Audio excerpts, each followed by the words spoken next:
Olá, boa tarde. Sejam bem-vindas e bem-vindos ao segundo Seminário Internacional Arte, Palavra e Leitura, que nesse ano tem como tema Leitura Escrita, Lugares de Fala e Visibilidade. Então, para começar esse programa, que tem hoje, amanhã e depois, eu chamo o Joel Padula, que é superintendente técnico social do SESC São Paulo. Boa tarde a todas, todos. Boa tarde, né?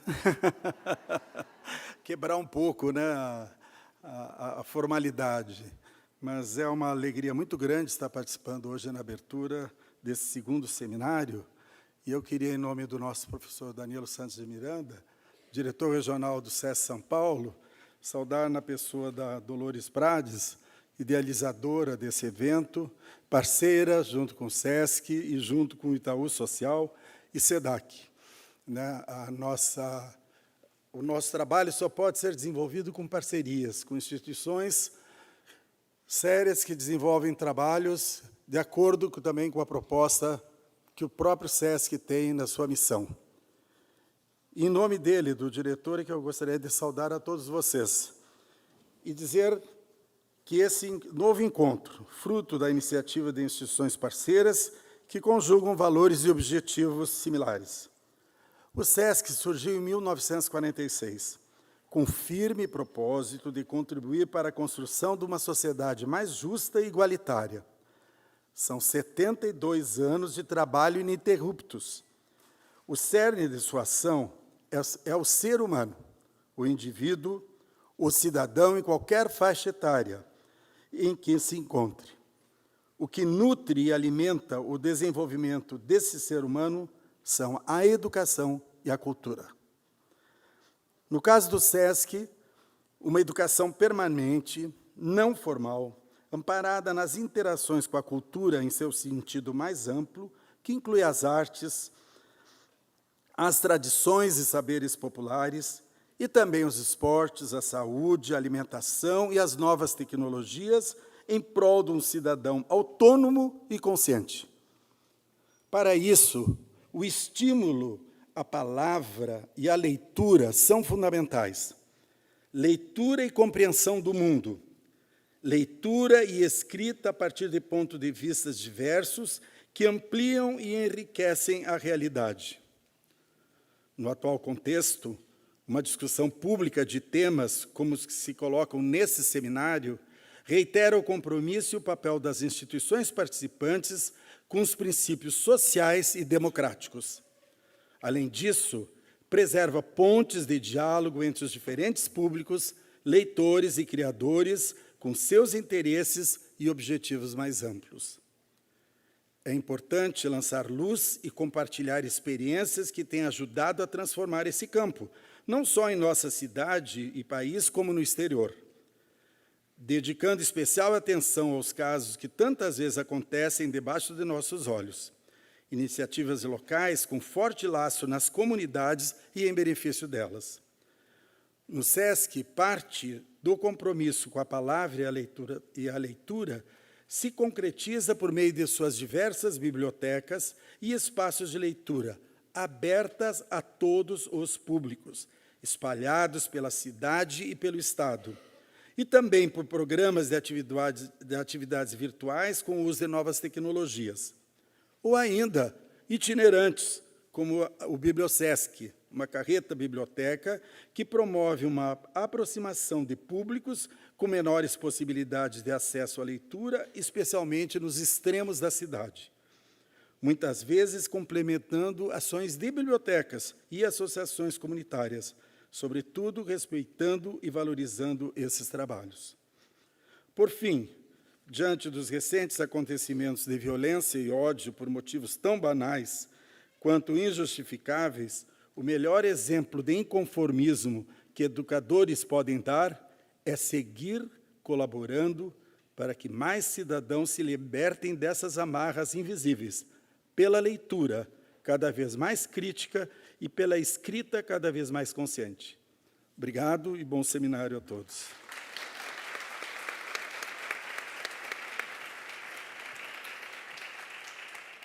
Agora eu chamo ao palco a Diane Mello, que é superintendente de programas sociais do Itaú Social.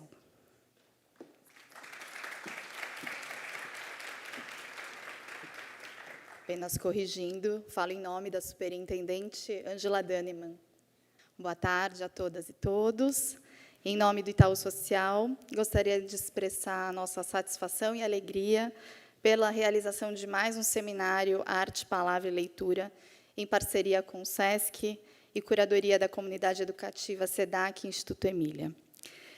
Nessas 3 tardes, acho que a gente vai poder ampliar e aprofundar questões que são fundamentais sobre os processos de apropriação de leitura e escrita, trazendo como um eixo fundamental a literatura como um direito, a construção das identidades, os lugares de fala e a potente produção cultural que acontece fora dos centros urbanos. Vamos ter a oportunidade de ouvir grandes especialistas, mas, para além disso, jovens que estão no processo de afirmação de suas identidades e de ocupação desses espaços públicos e que nos lembram a todo momento do poder que a comunidade tem para o desenvolvimento e a constituição de cada um de nós. O Itaú Social, como a gente pode ver, desenvolve, implementa e compartilha tecnologias sociais para contribuir com a melhoria da educação pública brasileira. Nossa atuação está pautada na formação continuada de professores e gestores educacionais e no fomento a organizações da sociedade civil. Na base dessa atuação estão sempre processos constantes de pesquisa, monitoramento e avaliação de tudo aquilo que é desenvolvido. Nossos programas e projetos no campo das juventudes sempre priorizaram a ampliação do repertório sociocultural e a apropriação da leitura e escrita como uma aposta para a redução dos efeitos de desigualdade e para a garantia de direitos. A circulação pela cidade, o reconhecimento do lugar onde se vive, a experimentação de diversas linguagens e tecnologias formativas, o espaço para expressão e a produção juvenil são pautas, portanto, que há muito tempo defendemos e implementamos. Nesse sentido, Joel falou muito bem das parcerias, a gente reforça a importância desse trabalho coletivo, que é fundamental na aproximação e na articulação desses diferentes saberes, na busca conjunta de soluções para situações tão complexas as quais vivemos e no diálogo reflexivo. Então, desejamos, em nome de Ângela Dannemann e de toda a equipe da Fundação Itaú Social, que seja um evento produtivo, na certeza de que deste encontro nascerão possibilidades de contribuições recíprocas e caminhos potentes para aquela transformação social que tanto buscamos e almejamos. Muito obrigada, um bom seminário a todos.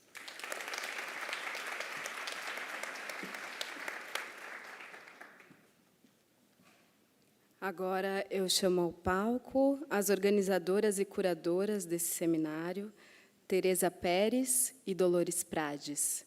Tereza é diretora da Comunidade Educativa SEDAC e a Dolores Prades é uma das fundadoras do Instituto Emília.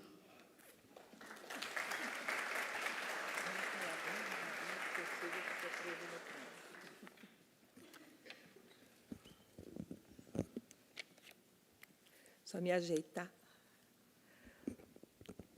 Boa tarde a todos e a todas. É uma alegria para mim voltar para esse espaço que a gente ocupa já tão sistematicamente há tantos anos, em parceria com o SESC, e que é nossa casa, onde a gente tem já desenvolvido muitas discussões e reflexões muito importantes para toda a questão da leitura e da formação de leitores nesse país. Em nome da Comunidade Educativa SEDAC e do Instituto Emília, quero dar as boas-vindas a todas e todos. A realização de um evento como este é sempre um enorme desafio que, nesta hora, quando damos início aos trabalhos, nos faz sentir muita alegria, muito orgulho e uma grande responsabilidade. O nosso objetivo é, novamente, compartilhar com vocês questões chaves para entender e atuar na nossa realidade, cada um de sua maneira. e pensarmos juntos como podemos intervir e resistir para construir um país melhor. Ver esta casa cheia e acompanhar o enorme interesse por estes encontros não só confirma a atualidade dos temas da programação, como lava a nossa alma e mostra uma luz no final do túnel. É também o retrato do tamanho da urgência e da importância de juntar esforços, de estar juntos e de criar as condições para ampliar espaços de troca e de reflexão. Espaços cada vez mais imprescindíveis e necessários de convivência, visibilidade, reconhecimento, escuta e interlocução fundamentais, não só para a nossa formação profissional, mas para nossas vidas. Seguimos uma longa tradição de encontros pautados em formas generosas de fazer e de compartilhar. Somos fruto do entrelaçamento de muitas redes construídas ao longo de todos estes anos. Redes sólidas, costuradas na base de trocas e parcerias sinceras e fraternas que teceram laços de confiança que abrem portas, convidam, agregam e viabilizam encontros como este. Estamos aqui hoje para esta abertura, mas o pontapé inicial do seminário foi dado no sábado em Parelheiros, encontro sempre vital e transformador em nossas vidas. Ontem foi a vez do Jardim Pantanal e fecharemos na sexta visitando o Instituto Acaia. As parcerias se solidificam e se ampliam a cada ano, e são encontros de esperança e aprendizado que nos tiram do lugar e nos fazem sempre repensar. Quero agradecer a todos os parceiros das comunidades, a Bel, a Vera, ao seu Hermes, a Val, a Kathleen, a Patrícia, a Rafaela, as Amaras, ao Bruninho, ao Rafael, ao Magno, a Teca, enfim, a todos que nos receberam com tanto carinho. Nosso objetivo é, assim, ampliar espaços de fala e de escuta que nos estimulem a pensar e repensar referências e práticas, mas que, fundamentalmente, nos alimentem humanamente para sobreviver e atuar neste mundo tão estranho e tão tosco em que vivemos, marcado pela divisão, pela desigualdade e pela intolerância. Mas a literatura, a poesia, a recuperação da memória e da oralidade, a arte, enfim, são antídotos e alimentos de resgate do humano, de um olhar mais generoso e acolhedor do outro, do diferente, do alheio. Uma porta de acesso à infinidade de vozes que se plasmaram nos relatos, nos livros, nesta conversa interminável que é a literatura. E é nisto que apostamos, e é isto que, antes de tudo, nos une aqui. Daí o papel da leitura e da escrita como lugares potencialmente promotores e afirmadores de falas e visibilidades. A literatura como um direito de todos, como um espaço de descobertas e encontros fundamentais para ampliar nossa visão e nossos sonhos, para afirmar identidades, para nos pôr em contato com tudo que é humano, conflitos, paixões, dramas, sonhos, com as luzes e sombras que nos constituem a todos e a todas. A programação deste seminário, por incrível que pareça, nasceu antes das últimas eleições. Mais do que uma resposta, foi construída como um alerta, visceralmente marcado pelo assassinato de Marielle Franco no dia 13 de março de 2018, último dia do seminário Arte, Palavra e Leitura na Primeira Infância, nesta casa. Quem esteve aqui lembra da coincidência dramática que foi a apresentação poética do dia anterior, quando Magno Rodrigues Faria contou a história da paixão de Cláudia, uma moça assassinada, um caso como tantos que terminou mais como um índice de um registro estatístico. A invisibilidade de todas as Cláudias, que na voz de Marielle ganharam eco e cobertura na imprensa, hoje, um ano depois, marca a presença nas vozes de todas e todos que exigem respostas e as muitas evidências, afinal, deixem de ser tratadas como meras coincidências. O Seminário Arte, Palavra e Leitura homenageia a memória de Mariela, dedicando a ela a publicação que todos receberam. Na sacola de vocês tem uma publicação referente ao ano passado. E este caderno, essa publicação, é também a memória daqueles encontros agora disponível neste registro. Compartilhar estes conteúdos é, para nós, o melhor resultado que poderíamos esperar como fechamento do nosso seminário do ano passado. Temos muito o que agradecer para ter chegado até aqui, começando pela presença de cada um de vocês, que são a demonstração de que nossa proposta é necessária e urgente. Muitíssimo obrigado a todas e todos. Falta só um pouquinho. Só um minuto. Agradecemos também aos nossos convidados internacionais e nacionais, que vão fazer deste seminário certamente um momento inesquecível em nossa trajetória de formação e de vida. Ao SESC São Paulo, especialmente ao SESC Pinheiros e toda a sua equipe, que mais uma vez nos acolhe calorosamente nesta instituição e nesse espaço que fazem toda a diferença. Ao Itaú Social e a toda a sua equipe pela confiança e parceria na realização destes eventos tão importantes e significativos. E ao Unibis, onde estamos realizando as nossas oficinas no período da manhã. Gratidão a todos. A nossa equipe maravilhosa que tornou este seminário possível. Vou esquecer de alguém mais. Carolinas, Priscila, Amanda, Júlia, Helena, Karina, meninas de ouro. Esperamos que estes 3 dias sejam muito produtivos e que as discussões nos tirem do lugar, nos façam refletir e dar um passo à frente, como no título do último curso que Sara Bertrand fez pelo Instituto Emília, dar um passo à frente, sair dos nossos lugares de conforto e olhar para todos os lados. É disso que se trata. Antes de fechar, tenho que anunciar 2 mudanças na nossa programação, que foram totalmente fora do controle e que se deram por motivos de força maior. Uma é de Rudine Bishop, que vinha dos Estados Unidos. Infelizmente, no último momento, ela não pôde vir, mas estamos vendo outras possibilidades dela vir em outra oportunidade. E, por motivos de saúde, Sueli Carneiro, que não vai poder vir, mas que nos indicou a presença de Rosane Borges, que está aqui representando a Sueli, que fará parte da primeira mesa. Bom, desejamos a todos um excelente seminário e chamo ao microfone Teresa Pérez, imprescindível parceira nesta empreitada de construção de sonhos de mudança. Muito obrigada.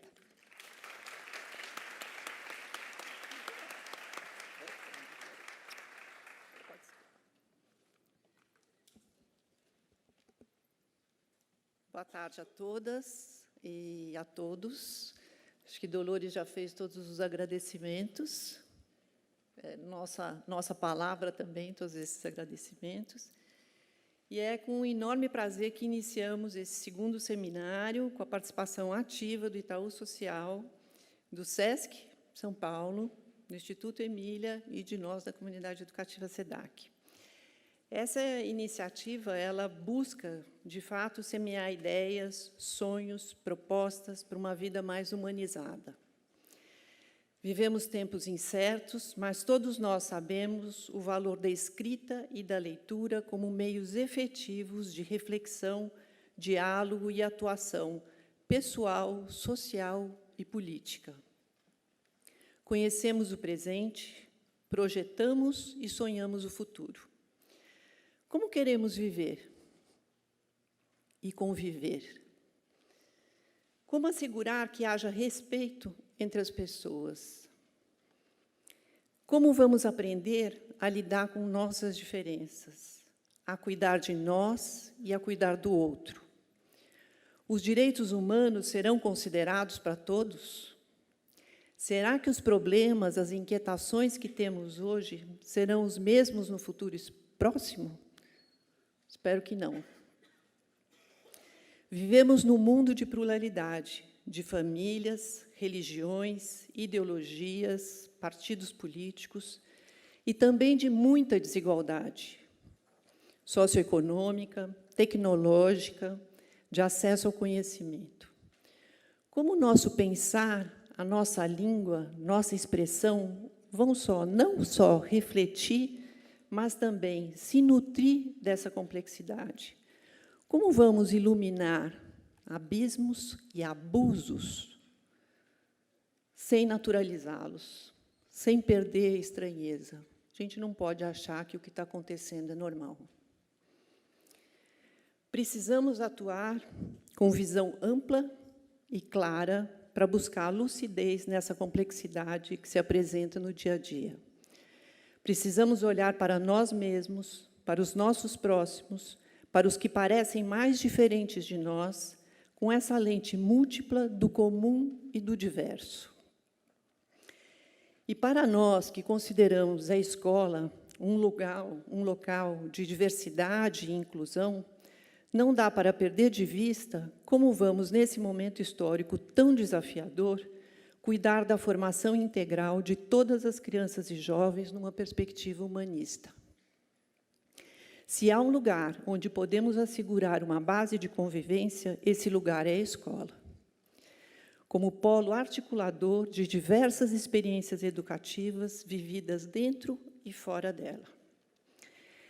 Bom, nesses próximos 3 dias, a nossa intenção é gerar uma atmosfera estimulante de reflexão, de questionamento, de novas práticas, de buscar a poética. Necessitamos disso, necessitamos desse universo ficcional para ampliar nossa observação e sensibilidade.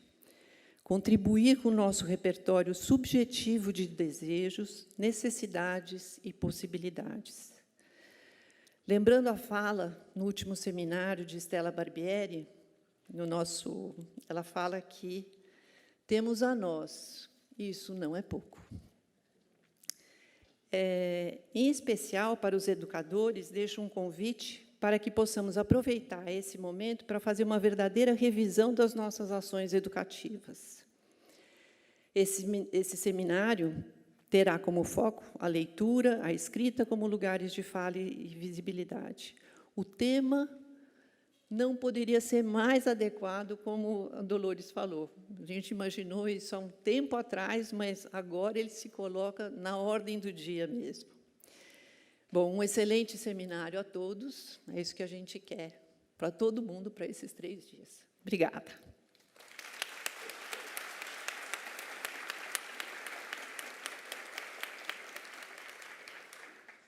Bom, e agora a gente vai dar início, então, à primeira mesa, com a Dolores como mediadora. Está aqui. A mesa, leitura e escrita como lugares de fala e visibilidade. Dolores, você chama os participantes da mesa? Tá bom. Então, bom seminário, excelente mesa.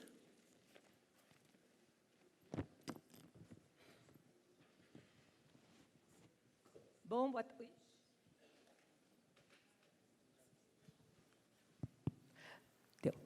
tarde a todos outra vez. Queria chamar à mesa, a nossa primeira mesa, nossos convidados, Ivan Marques,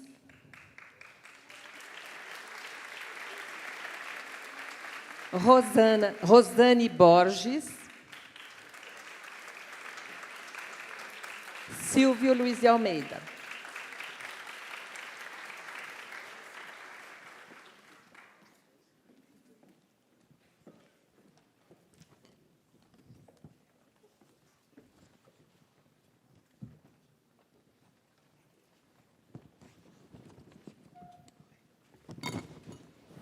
Mesa inteira, felicidade total.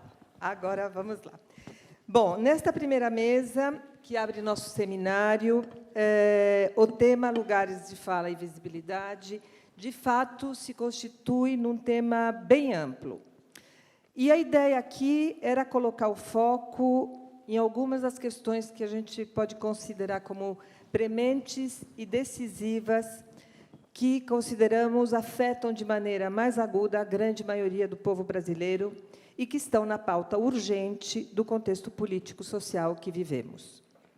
Não perder de vista estas contradições nos próximos dias, acreditamos, tornará mais rico e concreto o debate em torno do papel da leitura e da escrita. Os nossos 3 convidados para esta discussão são, por ordem alfabética, Ivan Marques, advogado. Vou fazer só um pequeno resumo, porque a biografia completa deles está no site, mas o que eu acho que é importante aqui destacar, É advogado, mestre em Relações Internacionais e Direitos Humanos e diretor executivo do Instituto Sou da Paz. Rosane Borges, jornalista, professora da ECA USP, é doutora e mestre em Ciências da Comunicação, coordenou o Centro Nacional de Informação e Referência de Cultura Negra da Fundação Palmares, é articulista da revista Carta Capital e do blog da Boitempo, e autora de diversos livros, entre eles Espelho Infiel, O Negro no Jornalismo Brasileiro, Mídia e Racismo e Esboços de um Tempo Presente. Por último, Silvio Luiz de Almeida, jurista, doutor em Filosofia e Teoria Geral do Direito, professor da GV, atua no Instituto Luiz Gama e é autor de vários livros, muitos deles, inclusive, à venda na nossa banquinha fora. E um dos grandes livros que hoje se tornou uma referência obrigatória é O que o Racismo Estrutural, considerado como um dos estudos mais importantes sobre o tema. Então, para começar, a gente pensou em algumas linhas de condução. Queria iniciar levantando a seguinte questão. Brasil ocupa hoje o ranking da violência em um lugar de destaque. Feminicídios, a violência contra jovens negros da periferia, a violência contra as lideranças populares, agora também importamos a violência nas escolas, longa é a lista. Gostaria que começássemos primeiro pensando neste quadro e como ele se constitui num problema estrutural. Talvez, para começar, Ivan, se pudesse dar esse contexto geral, depois Silvio e Rosane e Silvio comentam e a gente vai para as outras questões. Pode ser? Bom, boa tarde a todas e a todos. É um prazer estar aqui conversando com vocês. Obrigado pelo convite, Dolores, Silvio, Rosane. Começar a falar sobre isso é uma responsabilidade grande, e eu fico muito feliz de receber esse tipo de convite para conversar com uma plateia que foge um pouco das audiências que o Instituto Sou da Paz e, na minha trajetória na luta por direitos humanos e uma sociedade mais igualitária e menos violenta acaba sendo, né? A minha plateia normalmente é para policiais. Então, aqui a gente tem um outro lugar de debate, e isso é bastante importante. Acho que muito dos problemas estruturais, eu vou passar alguns dados aqui para vocês, passa justamente por não haver oportunidades como essa. Não trazer para esse debate de segurança, não trazer para esse debate de discussão de violências estruturais ou cotidianas uma plateia mais ampliada, uma plateia que acaba recebendo as notícias de violência ou acaba sentindo essas violências cotidianas sem nunca ter a oportunidade de falar sobre elas. Quando a gente olha aqui para as questões de violência estrutural no Brasil e os dados de segurança pública como um todo, os indicadores são os piores possíveis. Acho que a Dolores traz que o Brasil ocupa um dos piores lugares no ranking mundial de violência e criminalidade, e eu consigo trazer um dado talvez um pouco mais apurado e cravar categoricamente que o Brasil é o país que mais mata de forma violenta no mundo. Não é que estamos entre os 5 maiores. Somos o país que mais mata em números absolutos. Em 2017, morreram 63.880 pessoas de mortes violentas intencionais. Isso não é pouca coisa. Aliás, comparando com o resto do mundo, é o maior número disponível de pessoas mortas. Nós temos 55.900 homicídios dolosos, aqueles que a justiça conseguiu encontrar e classificar como um crime. Nós temos quase 1.000 pessoas que apanharam até morrer em 2017. Nós temos 5.159 pessoas que foram mortas pelas polícias, pelo Estado. É dizer que 14 pessoas foram mortas por dia no Brasil em 2017, que é o dado mais atual que a gente tem, por uma intervenção policial. Do mesmo jeito, foram 367 policiais mortos dentro e fora de serviço, a maior parte fora de serviço. São 61.032 estupros no Brasil em 2017 e estima-se que esse dado seja uma subrepresentação dessa realidade, porque, em média, num patamar mundial, só 30% dos casos de violência sexual são reportados. Então, esse número pode ser ainda maior. Foram 221.238 registros de violência doméstica em 2017, enquadrados na Lei Maria da Penha. Todos esses dados, que parecem uma salada de números, eles ressoam no cotidiano das pessoas. Acho que aqui em Pinheiros, e eu gosto sempre de falar isso, talvez nós tenhamos indicadores de Suíça. Talvez, em alguns bairros em São Paulo, os indicadores sejam muito melhores do que em muitos lugares do mundo. As pessoas se espantam quando eu digo que a taxa de homicídios da cidade de São Paulo é a metade da de Chicago, nos Estados Unidos. Consegue ser menor que várias cidades americanas e algumas europeias, inclusive, se a gente for contar o leste europeu. E, ainda assim, há uma sensação de insegurança enorme. Há um medo que a gente convive no dia a dia, com dificuldades de andar na rua, mas é um medo que não está exatamente distribuído de maneira igual dentro da nossa sociedade.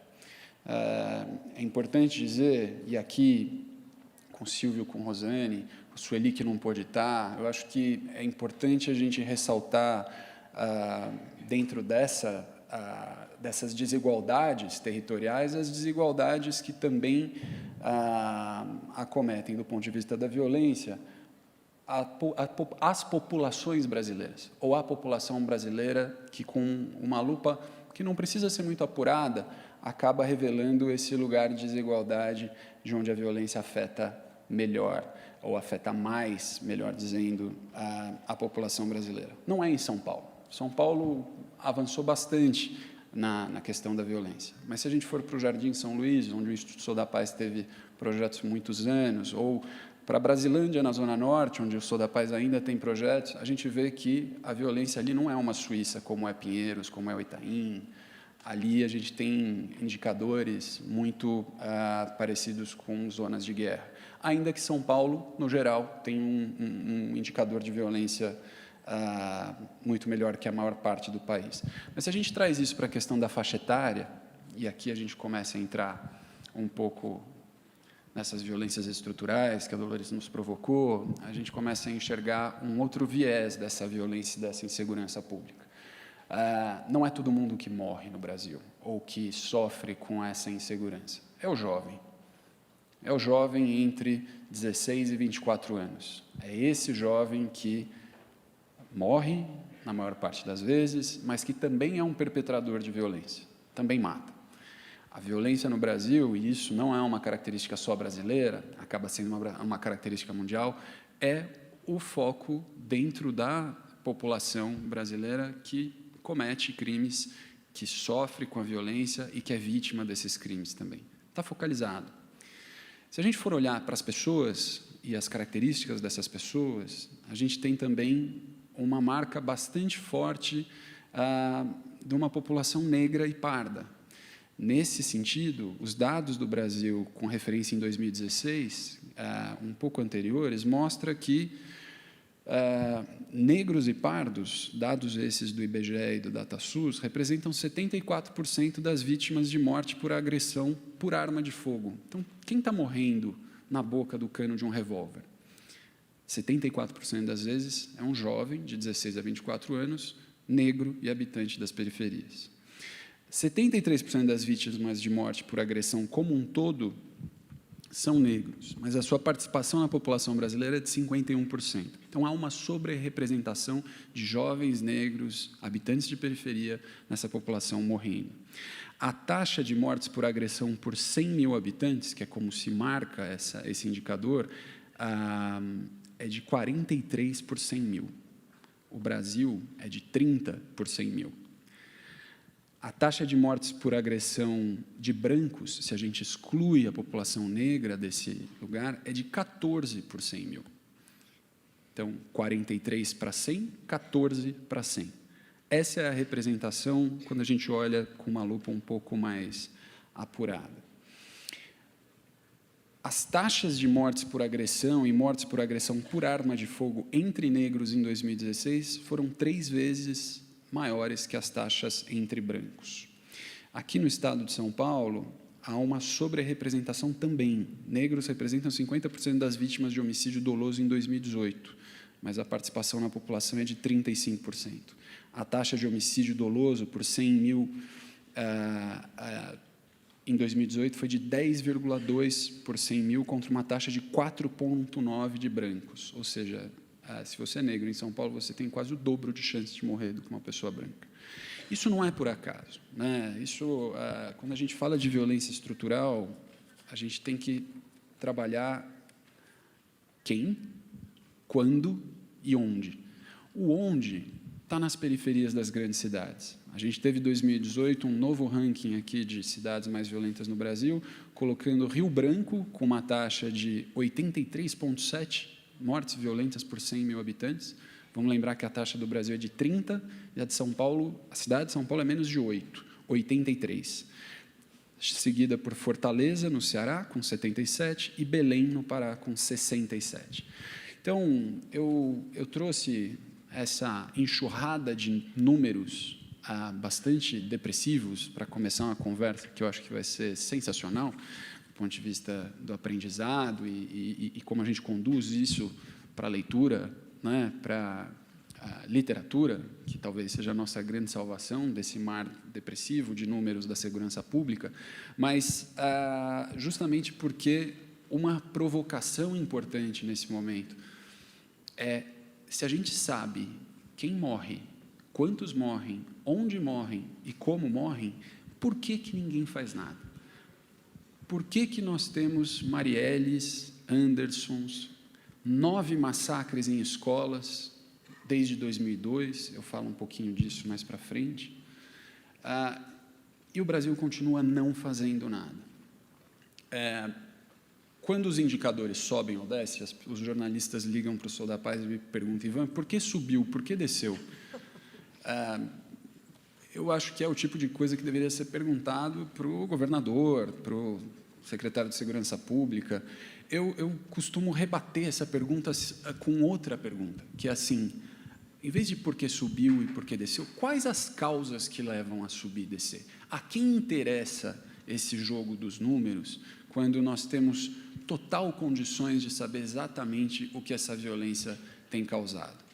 Em 2014, um ano fatídico para a política nacional, o governo federal tinha um mapeamento muito claro nas mãos, apontando que 81 territórios brasileiros, e aí eu chamo de territórios para não chamar nem de estados nem municípios, porque eram lugares dentro de cidades, dentro de municípios, 81 territórios que concentravam mais de 60% de todos os homicídios no Brasil.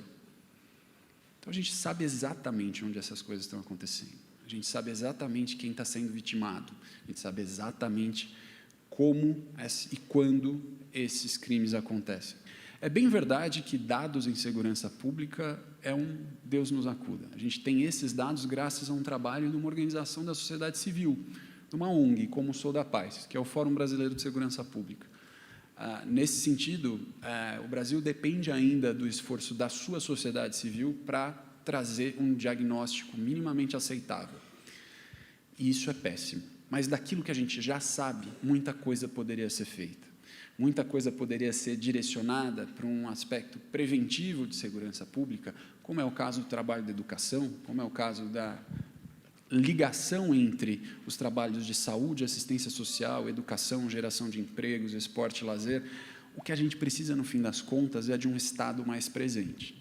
Na minha opinião, a prevenção e segurança pública não é a rádio-patrulha da Polícia Militar sair andando de sirene ligada, né? O giroflex fazendo barulho e mostrando que o Estado está presente.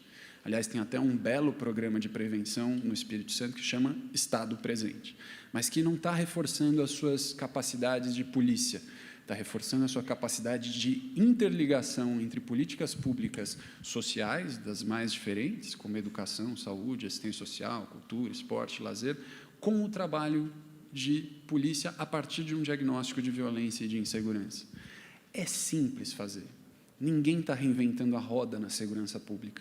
A gente ouve aí, por muito tempo, que o detecta, o radar, a tecnologia. Londres é a cidade mais filmada, mais monitorada do planeta, então a gente vai importar isso. A teoria das janelas quebradas, o tolerância zero, uma série de slogans e jargões que trazem uma sensação de que algo precisa ser feito.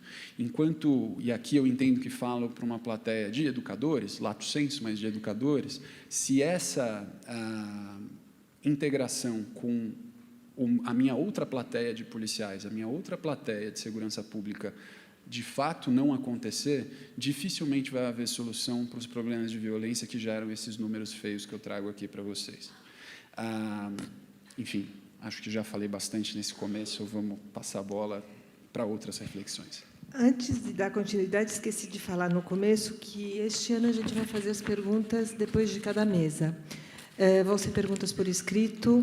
Daqui a pouquinho vai ter gente de camiseta do seminário nos corredores. Quem quiser entregar as perguntas, por favor, entregue. Tá bom? Antes de entrar para outra questão, eu acho que você levantou uma série de questões que seria importante, se vocês quiserem comentar, Silvio, Rosane.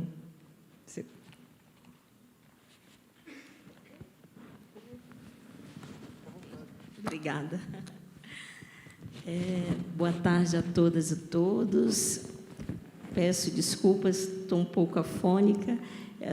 Ontem eu recebi um comunicado da Carol dizendo que ela estava entrando em contato comigo por indicação da Sueli, que estava, por questões de saúde, não pôde estar aqui. Então, na verdade, como vocês estão bem vendo, e a Dolores já disse, estou substituindo a Sueli, embora afônica, um pouco gripada, e, quer dizer, substituindo não, porque a Sueli é insubstituível, então, estou tentando aqui contribuir um pouco com o debate. Acho que está dando microfonia, agora melhorou, A culpa era minha aqui, mil desculpas. Ah, tá.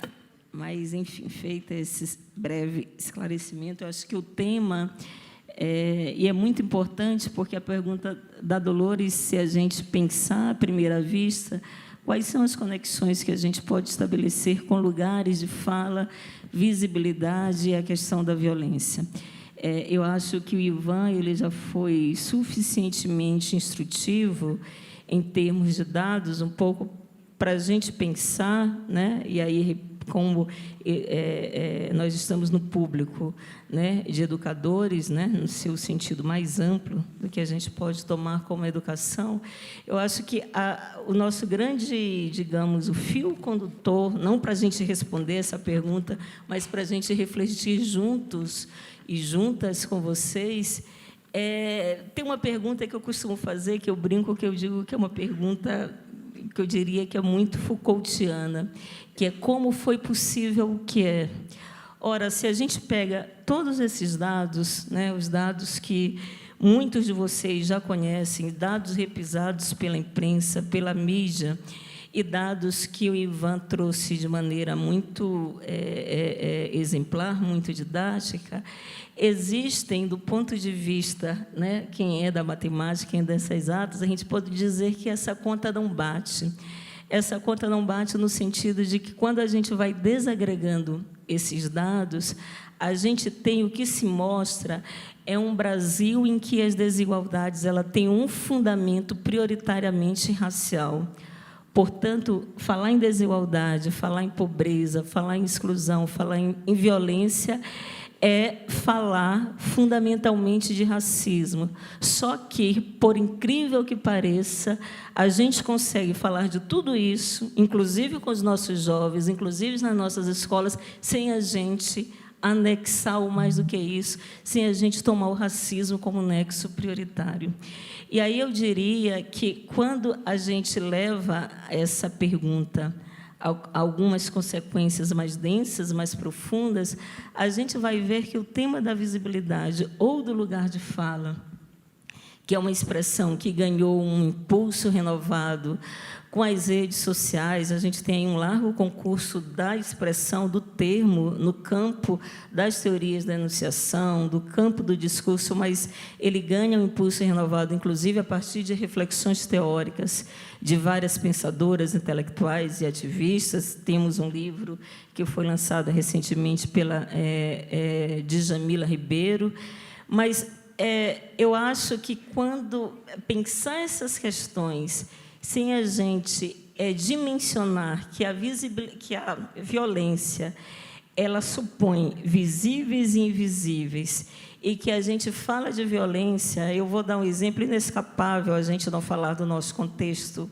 do nosso tempo presente, é meio difícil, chega até a ser doloroso, mas se a gente voltar um pouco o filme do que foi a campanha, as campanhas eleitorais, principalmente para presidente, um dos vértices que a gente ouvia muito é que a segurança, que o Brasil estava inseguro, né, voltando ao que o Ivan estava dizendo, as grandes cidades, as grandes metrópoles, e que bandido bom e que bandido morto. Então, a gente adotou violência e segurança, elas se tornaram, e mais do que isso, a gente toma-se violência normalmente no seu sentido mais restrito, que é a morte, que é o latrocínio, que é uma preocupação, não estou querendo dizer que a gente não deve desconsiderar isso, mas a gente não consegue, quando a gente traz esses temas, que são temas que afligem a vida do cidadão comum, obviamente, mas a gente não consegue descer à superfície e dimensionar que essa violência que chega à superfície, na verdade, ela tem uma conexão oculta, né? Como já diria Heráclito, uma conexão oculta ela é muito mais forte do que uma evidência. Ela tem as conexões ocultas com racismo, com homofobia, com sexismo e com o patriarcado brasileiro. E aí eu diria, eu acho que, Dolores, no encalço da sua pergunta, que, pensando nesses dados que são terríveis, eu evocaria uma expressão de um pensador que também vem e né, não só pelos intelectuais negros e negras, mas que é o Attila Mbembe, que ele vai dizer que o que a gente vive hoje, em termos de reconhecimento do outro, são formas cada vez mais sofisticadas de morte do outro. Ora, quando a gente tem uma política de segurança oficial que diz que bandido bom e que bandido morto, e que a gente tem, do ponto de vista do imaginário, quem nos aflige, né? Existe uma frase que diz que os jovens negros, eles despertam em nós todo o nosso pânico moral. Existe uma pesquisa que saiu, e essa pesquisa ela foi feita uma época na USP, essa pesquisa ela é sempre reatualizada, mas a pesquisa ela fazia a seguinte pergunta, né, para pessoas brancas, negras, mulheres e homens, e essa pergunta teve maior incidência entre as mulheres, é que se elas estivessem numa rua escura, né, se sentindo desprotegidas, né? Enfim, sem WhatsApp, e se aparecesse um jovem negro, eles iam colocando um jovem negro, um jovem branco, e a resposta dessas pessoas, elas sempre incidiam que elas tremem muito mais, né? No português, claro, tem muito mais medo de um jovem negro na rua. Ora, quando a gente aciona esse pânico moral, significa dizer que, do ponto de vista dos elementos dessa equação, a gente já parte de um predado. Esse pânico moral que é encarnado nos jovens negros, habitantes, voltando ao que o Attila Mbembe chama das topografias da crueldade. O que são as topografias da crueldade para o Attila Mbembe? São os lugares em que o Estado ele está presente, ao contrário do que se diz.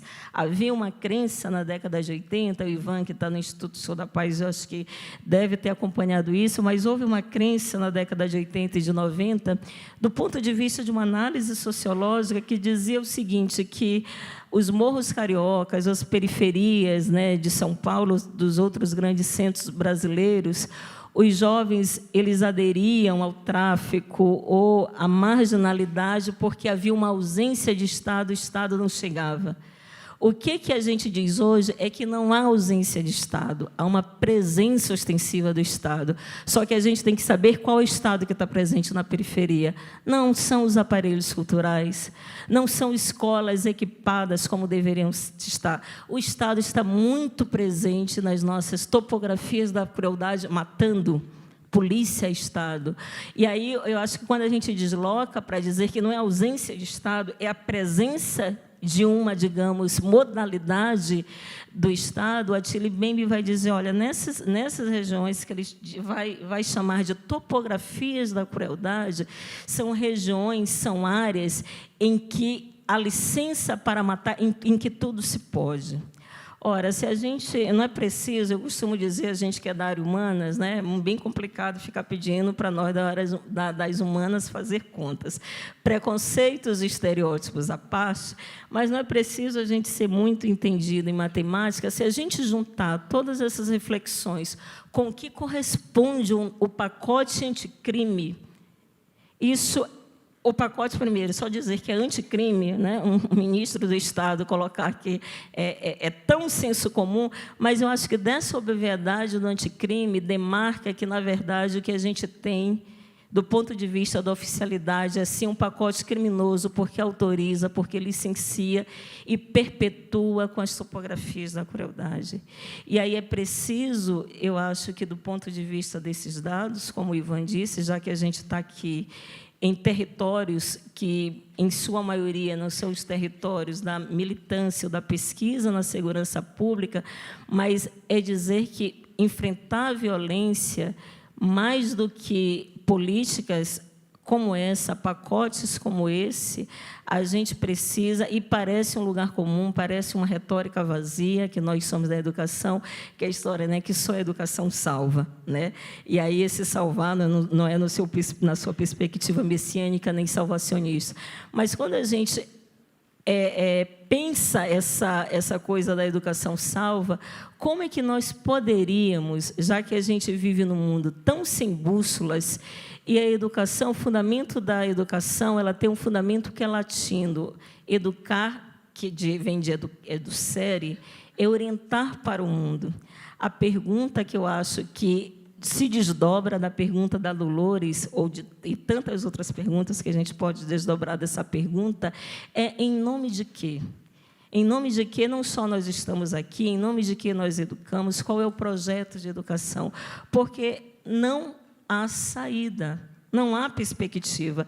Ora, agora, se a gente enfrentar em nome de quê, né, e se a gente tomar a educação como o nexo fundamental, inescapável, revogável, prioritário para a gente sair desse estado de coisas, não tem como a gente não trazer para essa discussão outro tópico que eu venho sustentando, eu venho dizendo, nas certezas precárias que a gente sustenta, que nós vivemos hoje um processo de alterofobia de maneira muito, eu não diria muito singular, mas com arranjos que, senão a gente não pode dizer que são inéditos, eles ganham dimensões que são, digamos, mais ou menos novidadeiras.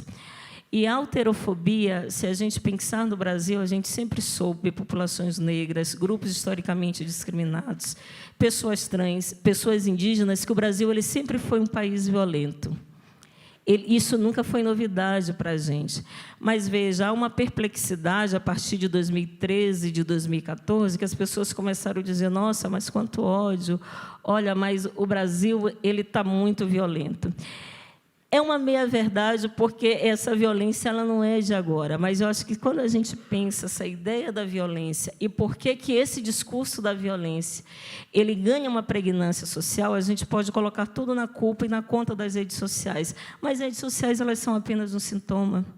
Se a gente pensar que essa alterofobia, e o que eu estou chamando desse arranjo mais ou menos novo, o Florestan Fernandes ele costumava dizer, eu digo que, se o Florestan estivesse vivo, ele não sustentaria essa frase, que o brasileiro, ele costumava dizer que o brasileiro tem preconceito de se dizer preconceituoso.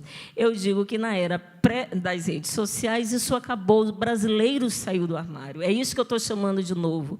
Quando nós temos um deputado federal que diz para a colega de casa que só não a estupra porque ela não merece, porque ela é muito feia, percebam, isso é de uma violência extrema. Esse deputado continua sendo deputado, e, para a perplexidade de todos, ele vira presidente da República. Quando a gente tem... E não há, para além dos grupos raivosos de sempre, não houve nenhuma manifestação, eu posso estar equivocada, de maneira muito intensa, não se foi para as ruas. O Jair Bolsonaro, ele não só violentou todas as mulheres, ele violentou algo que a gente chama de condição humana. Foi a todos nós. Ninguém foi para a rua. Isso é de uma violência extrema.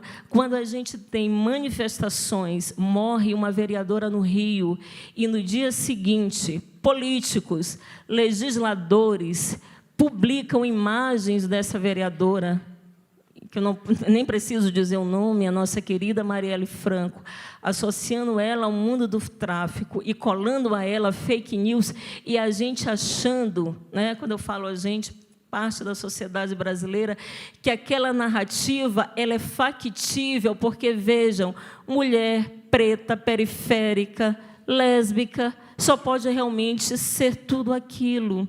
Existe uma correspondência nos discursos de ódio, essa correspondência a gente só subscreve tudo isso porque há uma anterioridade de como a gente pensa as pessoas. E aí eu acho que, se a gente não confrontar, se a gente não pensar que políticas de reconhecimento são essa, o que está em jogo, qual é, digamos, essa dinâmica social que nos autoriza e que faz com que esses discursos de ódio sejam subscritos por todos nós e nada acontece. Eu lembro, né, é tão infeliz aquele episódio dos 111 tiros nos meninos de Costa Barros, no Rio. Acho que todos vocês lembram.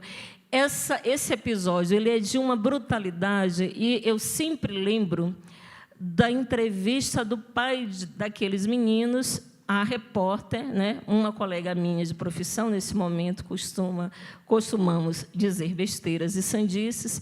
Ela vai, e no Jornal Nacional, que é o lixo do lixo, ela pergunta para o jornal desinformativo, né? Ela pergunta para o pai do menino que está destroçado, aquelas perguntas idiotas que a gente nunca deveria fazer, mas se faz. Em algum momento, o pai ele devolve, de maneira muito emocionada, ele devolve para a repórter dizendo o seguinte: você sabe o que são 111 tiros com armamento pesado? Nós não temos corpos. Gente, ela volta e ela fica muito... Eu me emociono porque a imagem ela é muito chocante. Ninguém foi para a rua. Foram E aí a gente pode dizer o seguinte, mas o número não importa, poderiam ser 3 ou 4 tiros, mas importa para a gente dimensionar o que faz policiais. Ainda que a gente entre na narrativa que eles estavam ali se defendendo, as câmeras mostraram que não era nada disso, enfim, todos nós sabemos o que aconteceu em Costa Barros com a câmera interna. Mas, mesmo que a gente entre no discurso do auto de resistência, etc., etc., faz diferença. Como o pai chamou a atenção, são 111 tiros de armamento pesado num carro pequeno, né? Bastariam 5, bastariam 10, né? Vamos entrar nessa lógica, é assassina. Mas, assim, o que mobiliza, o que move, e que a sociedade brasileira, nós não fomos para a rua. A Zona Sul Carioca teve manifestações quando o filho da Cássia Kiss foi morto. Algum problema a gente se mobilizar e chorar pelo filho da Cássia Kiss? Nenhum. Problema é a ausência de choro e de lágrima por esses jovens inocentes que foram mortos, e a gente costuma fazer aquela comparação, que eu até falo com os olhos, eu vou continuar fazendo essa comparação, que antes dos 111 tiros teve aquele atentado em Paris. Era Paris, uma grande cidade. Se a gente, utilizando a linguagem mais comum, aqueles homens, os terroristas, eles já estavam sendo monitorados, eles estavam matando civis. Vejam, aquele caminhão ele poderia ser alvejado. Nem terrorista, matando pessoas, numa cidade como Paris, sendo monitorados, eles não levam 111 tiros. Esse parâmetro é um pouco para a gente pensar que nem numa situação em que, e aí o Silvio é do direito, o direito poderia oferecer, não só o Silvio, o Wanda está aqui, eu estou com 2 da Tavenha, isso é bom, na mesa, e se eu falar um impropério, vocês me corrijam tecnicamente, mas, enfim, ainda que houvesse alguma autorização do ponto de vista do direito, atenuante, qualquer coisa, nem aqueles homens sofreram 111 tiros. A eles foi reservado alguma cota, digamos, de justiça no Estado democrático e de respeito ao direito humano. E por que se mata e não acontece nada? Porque eu acho que, Dolores, a despeito desses temas, tem algo que eu acho que as outras perguntas a gente pode... A visibilidade dessas invisibilidades, a gente só se comove com quem a gente reconhece como igual. A gente não chora por esses corpos dessa juventude negra, essa que nos provoca o pânico moral, essa população contra quem a gente todos os dias constrói muro e não tem segurança, como ontem eu estava conversando com o Ivan, né? Ele falou, e não tem segurança, né? Porque as pessoas elas não vão ter liberdade, porque isso não é segurança.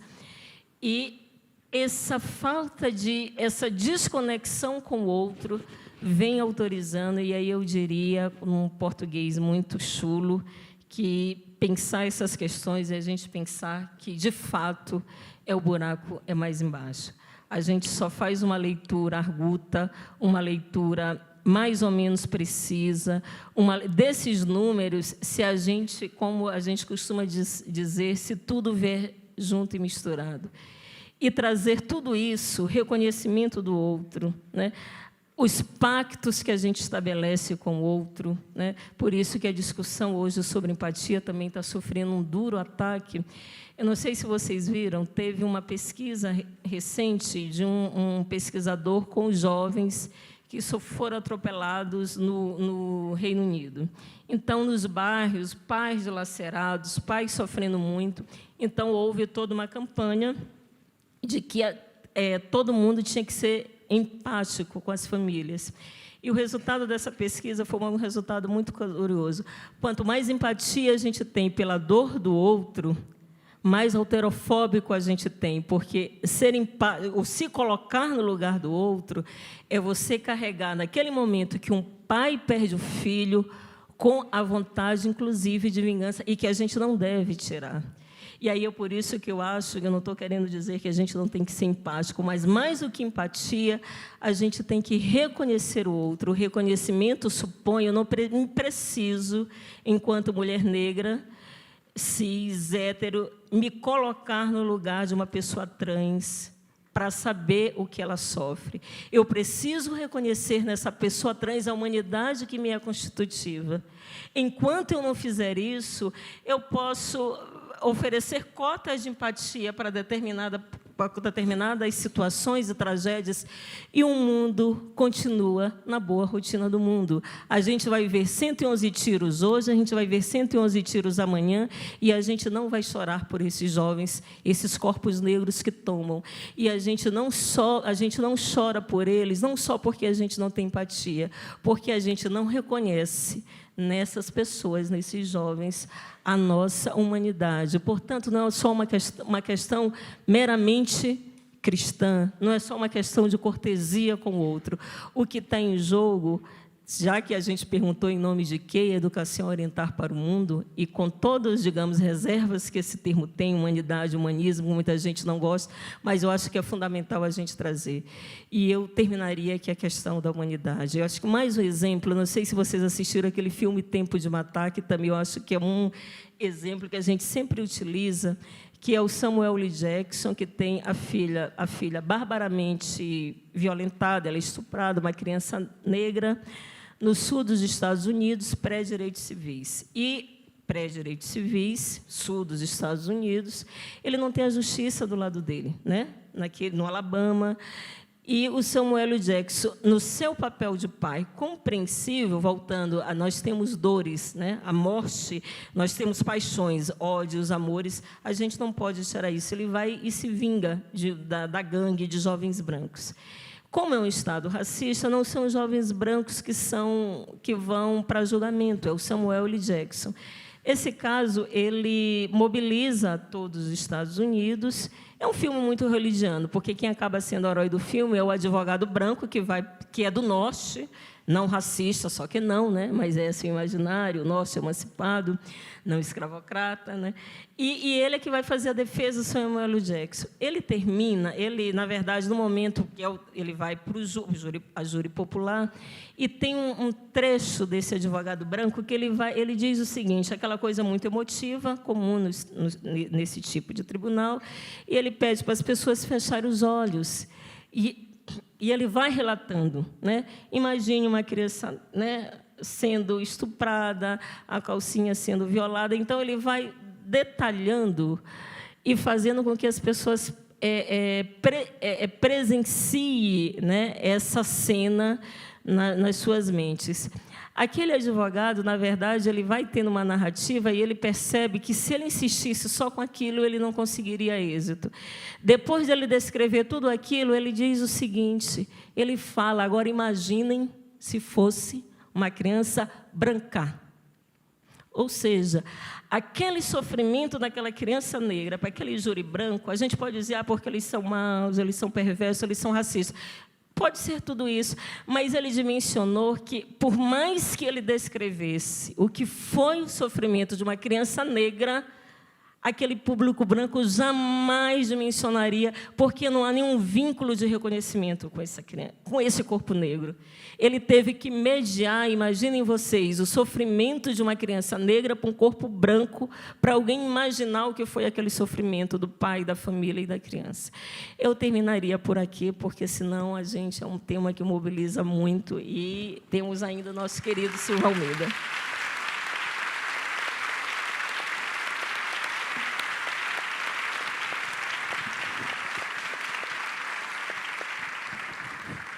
Com você, Silvio.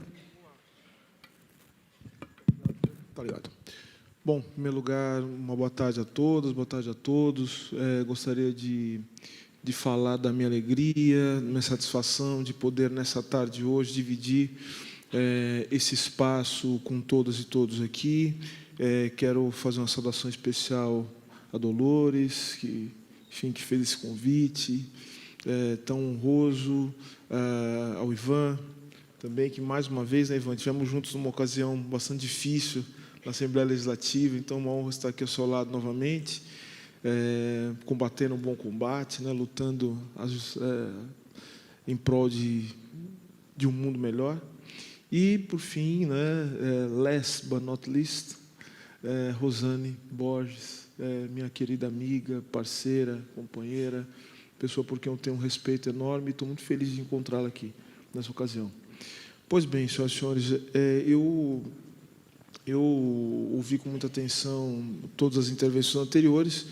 Eu teria a acrescentar alguns elementos. Quais são esses elementos? O primeiro deles, em relação ao que se falou sobre presença do Estado, que o Ivan colocou aqui.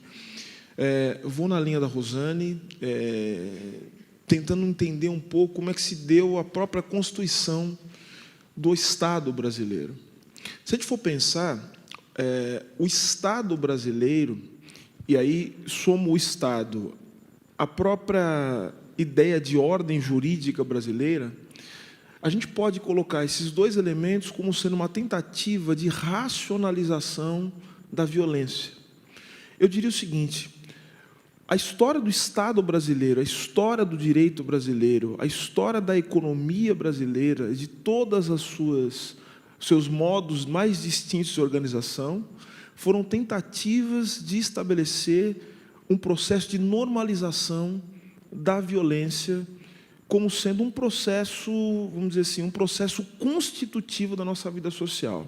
De tal sorte que o que nós estamos observando hoje é o modo com que a crise desse modelo regulatório, que representa o Estado, representa o direito, e representa também a formação de um imaginário social, que nós estamos vendo o rompimento desse sistema regulatório e, portanto, a emergência dos conflitos, das formas de violência que nós, historicamente, cultivamos e tentamos dominar.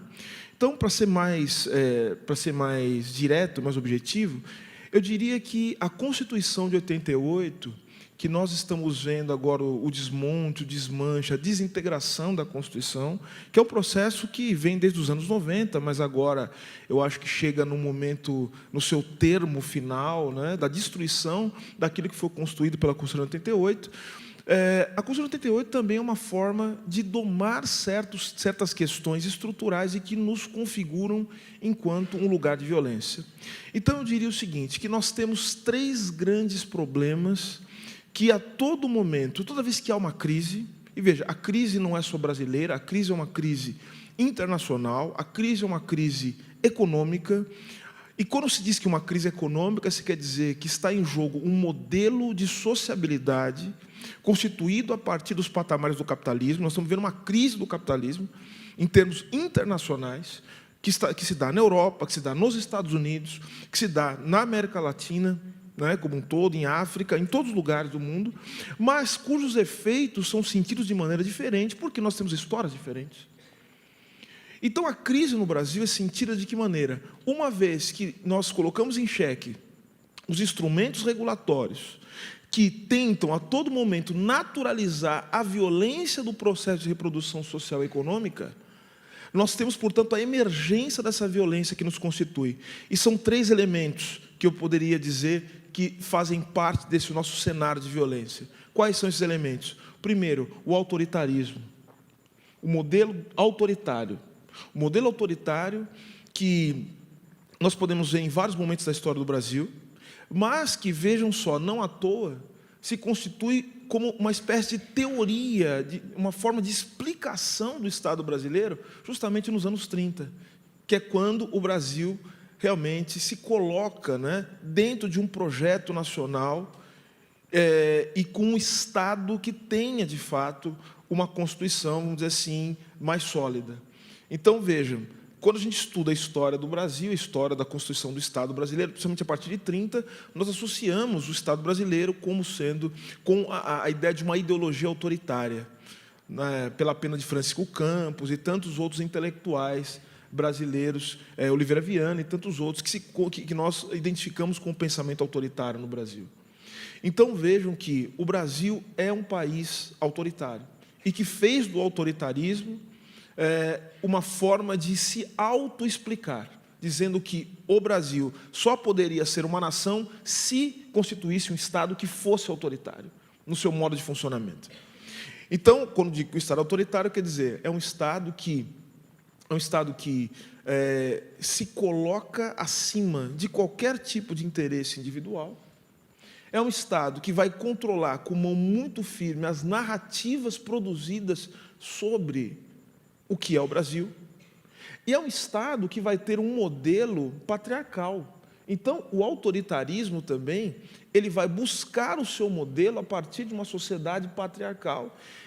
E aí o machismo, obviamente, vai ser uma espécie de razão, ou de justificativa, ou de motivação para relações sociais que, ainda que não seja uma relação entre homem e mulher.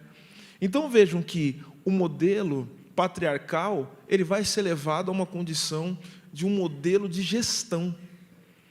É um modelo que você tem um pai, e o pai ele domina todo o resto da família, e ele coloca a seus pés todos os outros que são por ele dominados, principalmente as mulheres.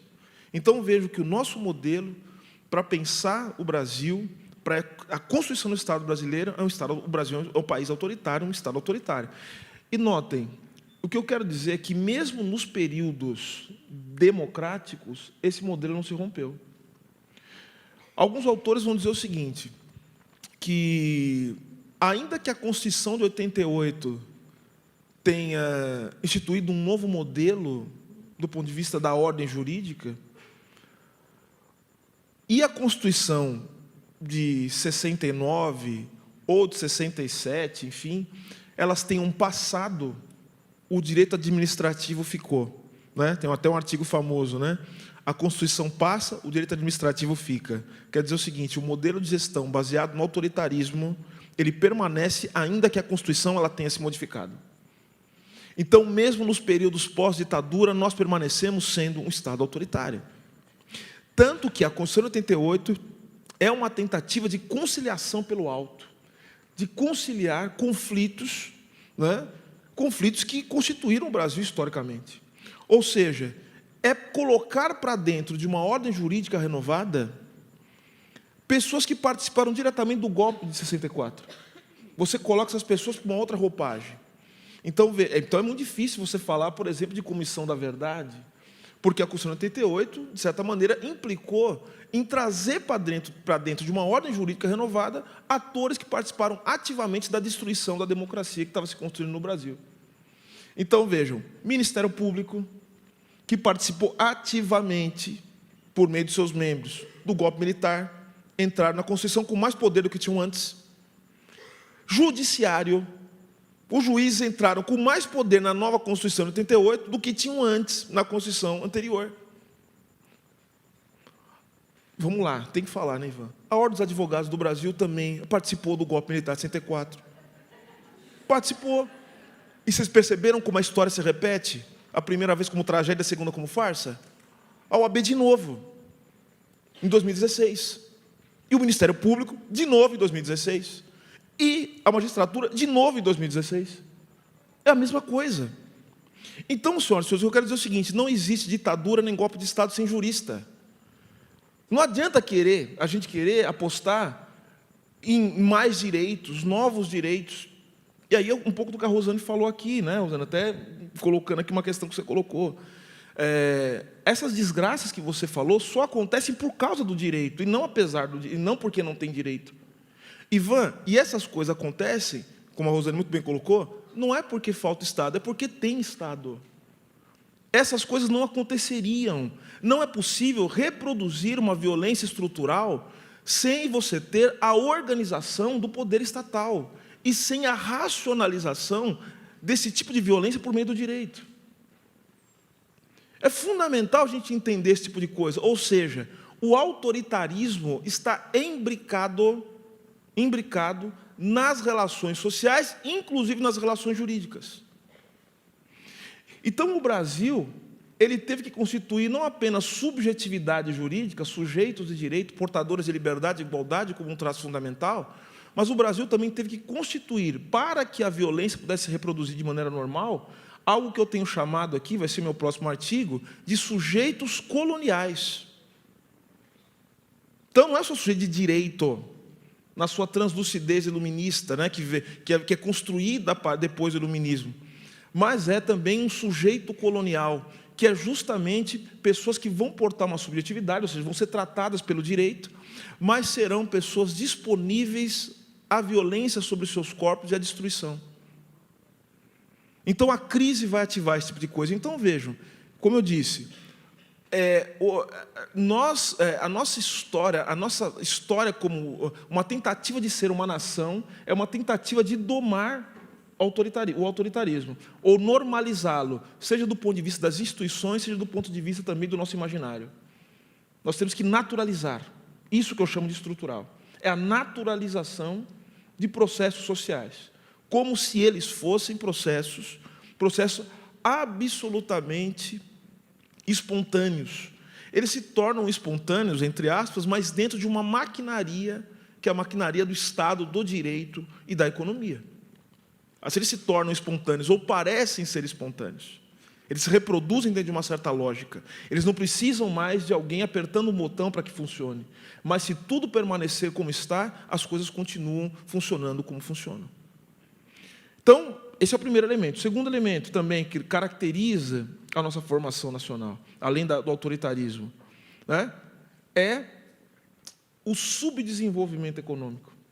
Quando eu falo de subdesenvolvimento, é o seguinte: o desenvolvimento econômico, não nos iludamos, né? Sei que há muitos desenvolvimentistas, né? E a gente às vezes tem que ser desenvolvimentista porque a coisa está tão ruim que a gente precisa também apostar numa melhora do capitalismo e tal, e vamos lá, somos desenvolvimentistas. É o que tem para hoje, apoiar o desenvolvimentismo. Veja, o mundo está tão ruim que ser desenvolvimentista é ser de esquerda, que é uma coisa louca, mas tudo bem.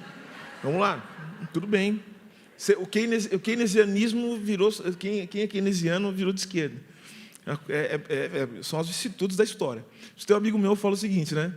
Eu tenho um amigo que fala assim, eu não sou nem de esquerda nem de direita. Eu falo, mas o que você é o quê? Ele falou assim, eu sou anticapitalista, porque o dia que acabar o capitalismo não tem mais nem esquerda nem direita.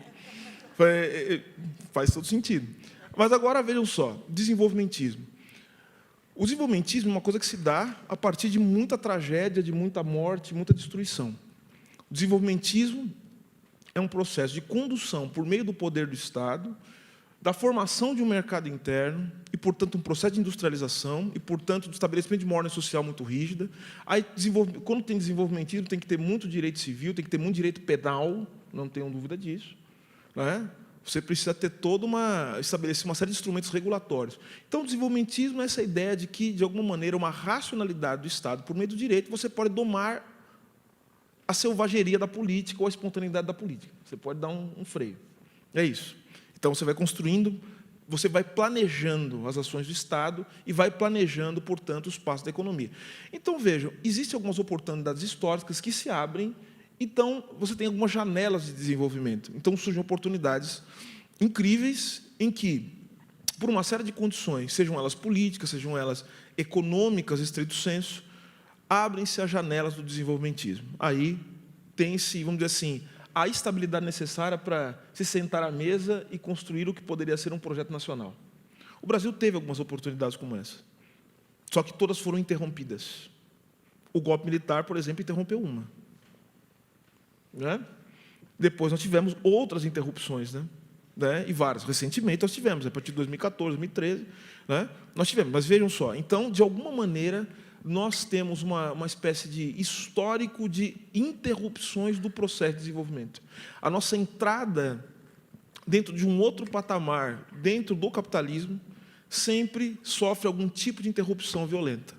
E, geralmente, esse tipo de interrupção é levado a termo pelo que a gente chama de elites no Brasil. Eu tenho a tese de que o Brasil não tem elites. O Brasil tem grupos dominantes, que é outra coisa.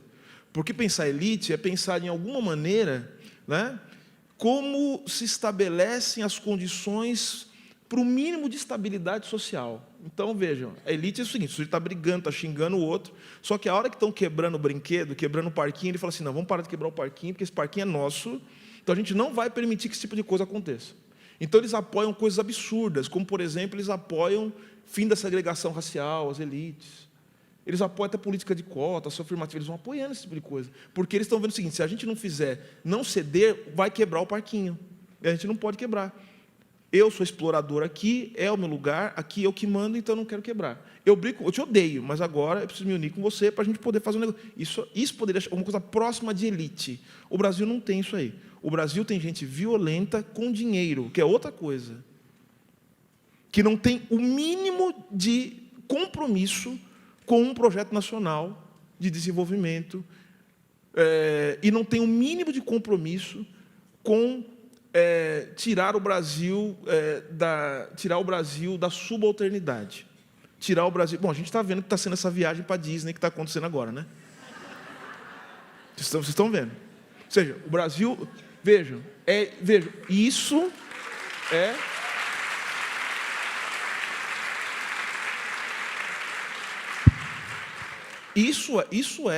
Vejam, o que a gente está vendo hoje, senhoras e senhores, e está entrando um pouco na estética, isso é a prova de que nós estamos vivendo, a gente fala de crise econômica, o Brasil, em outros lugares do mundo, mas o Brasil está vivendo de maneira aguda uma crise civilizatória sem precedentes. Nós perdemos a noção de coisas básicas, nós estamos rompendo com tradições que, mesmo nos piores momentos da história do Brasil, se buscou preservar, para ter, pelo menos, a pálida impressão de que é um país. A pálida impressão. Nós estamos rompendo com tradições assim, históricas da diplomacia brasileira, desde o Barão do Rio Branco. Que é uma coisa louca, assim, não faz o menor sentido. Um alinhamento automático desse com os Estados Unidos, nem os governos mais entreguistas que nós tivemos fizeram uma coisa dessa. O que é o sinal de que nós estamos vivendo no mundo biruta. O Brasil virou uma biruta. E isso, senhoras e senhores, isso é o sinal da crise.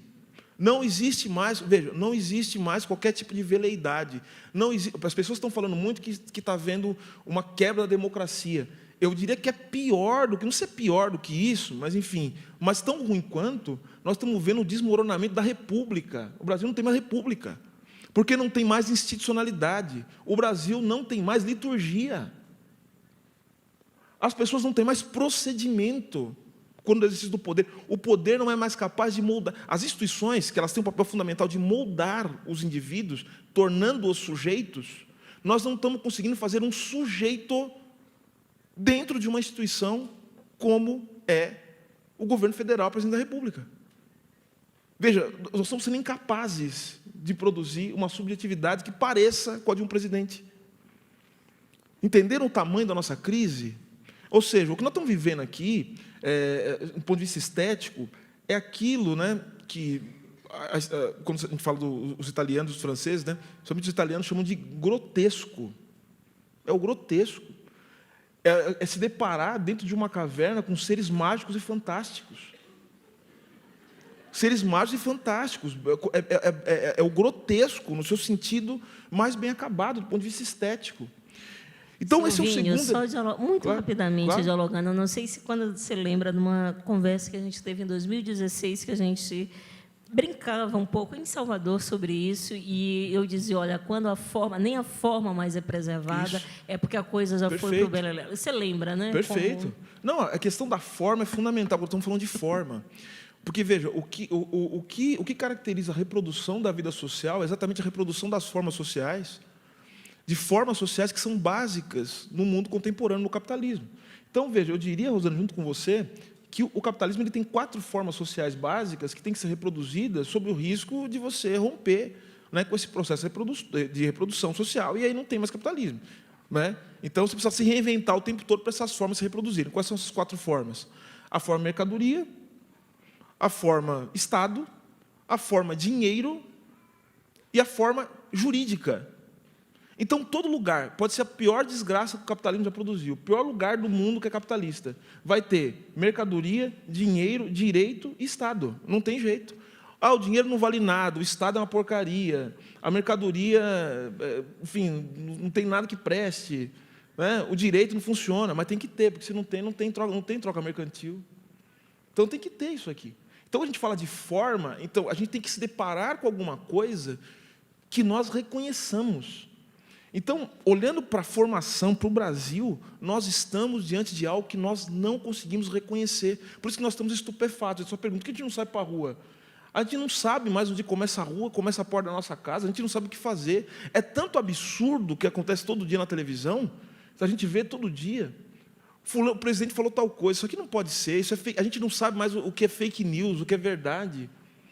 Então, as pessoas estão completamente extasiadas. É aquilo que a Naomi Klein chama de doutrina do choque. Nós estamos chocados diante do grotesco.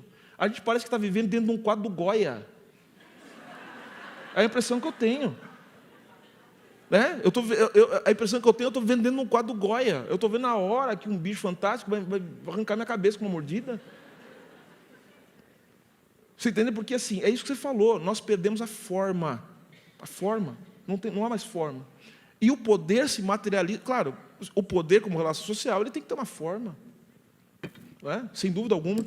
Então, nosso segundo elemento. Para terminar, o terceiro, que você já falou muito bem, depois a gente pode voltar a falar, é o racismo. O racismo. O racismo é também algo que para formar o Brasil, e não só o Brasil, tá? Eu estou falando aqui dos Estados Unidos, eu estou falando da África do Sul, estou falando da Europa. Você tem que, de alguma maneira, internalizar o racismo, transformá-lo como algo próprio da paisagem. E aí, Ivan, você falou uma coisa interessante, você falou assim, falta presença de Estado. Posso falar uma coisa que talvez mude o que você está falando? Eu estive nos Estados Unidos faz 3 semanas, na Universidade do Sul dos Estados Unidos, na Universidade de Duke. E chegando lá, eu conversei com vários professores, né, que estudam no Brasil, professores negros, inclusive, né, da Faculdade de Direito, e eu comecei a falar do Brasil. Eu dei uma palestra, falei do Brasil e tal. Os professores negros vieram me perguntar, Nossa, Silvio, mas o que você está falando sobre o Brasil é uma coisa tão inusitada. Porque nós achamos que o Brasil... Nós sabemos que tem racismo, porque também eles não são bobos, eles já sabem, eles dizem que tem racismo.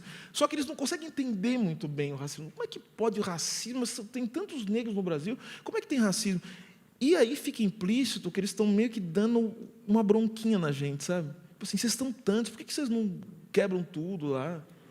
Por que vocês não arrebentam? Assim, parece que vocês estão... mais ou menos, parece que vocês são meio pacíficos, né? Por que vocês não penduram esses brancos todos, acabam com eles de uma vez só? Né? E meio que dando uma bronquinha.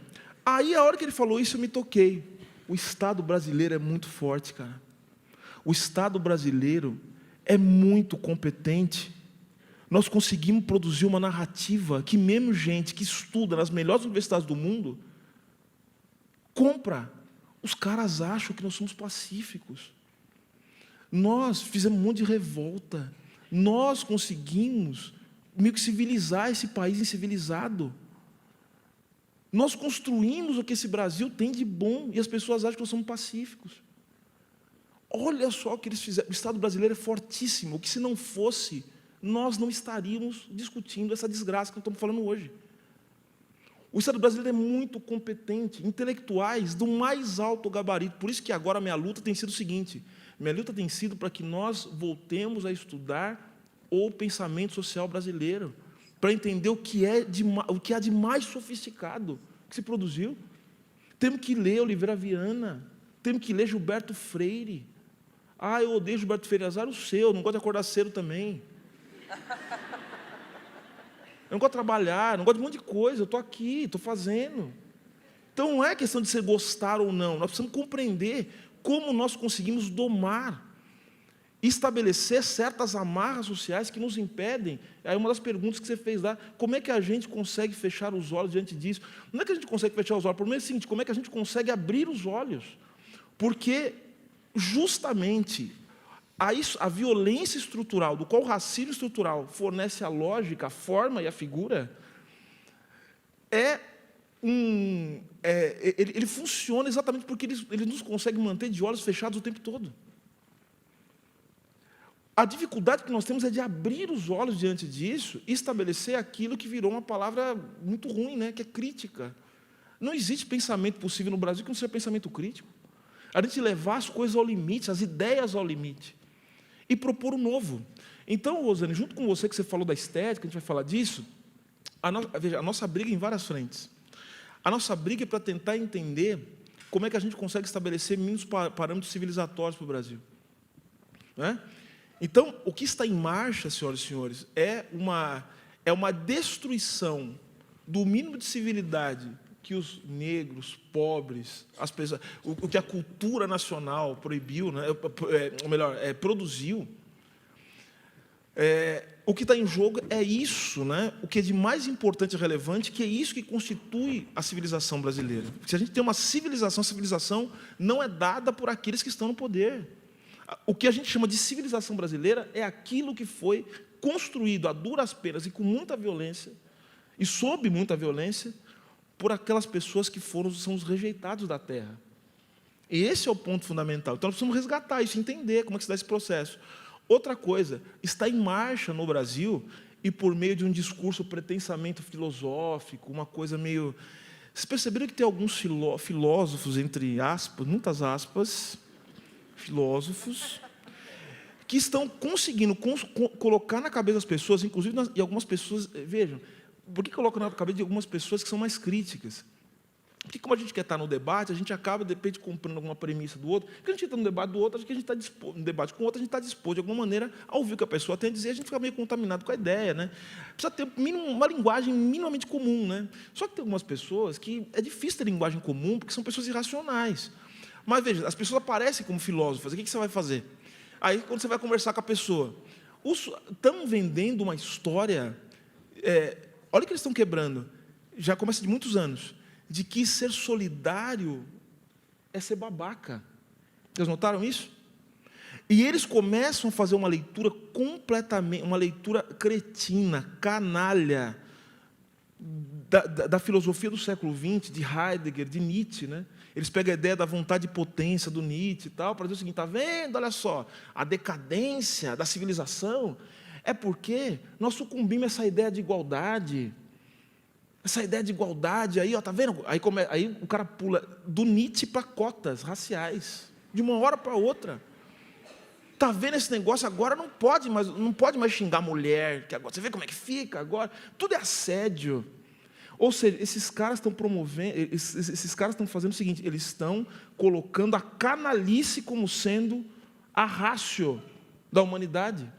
Ou seja, o bom e o bonito é ser canalha, porque isso é um direito de ser calhorda. Eles estão reivindicando isso. Vocês notaram, então? E fazendo uma leitura completamente errada. Só para dizer uma coisa, o Nietzsche, o Heidegger, a filosofia do século XX, né, a filosofia da existência, o existencialismo, né, a fenomenologia, estão fazendo uma crítica da subjetividade moderna, a crítica do sujeito moderno. Não é necessariamente defender essa canalice que essa gente está defendendo. Ou seja, eles são maus filósofos, não sabem ler nada. Só que eles têm o quê? Eles têm poder, eles têm repercussão. E a gente acaba, de certa maneira... Filósofos eleição, acho que não dá nem para dizer que são maus, viu, Silvia? Nem filósofos eleição. Pois é, porque assim, é que eu não gosto de julgar quem é filósofo ou não. Quando o MEC está sendo arquitetado remotamente pelo filósofo nos Estados Unidos... Inclusive é o seguinte, para vocês não acharem que eu estou falando de alguém específico, vocês sabem quem é. Né? Obviamente, porque assim... É que os nossos ancestrais, né, Rosane, eles falam para a gente não falar o nome de certas coisas, porque a gente invoca. Então eu não falo, como eu respeito meus ancestrais. Hoje é terça, né? Então hoje é dia de Ogum, então eu fico na minha. Então eu não mexo com isso.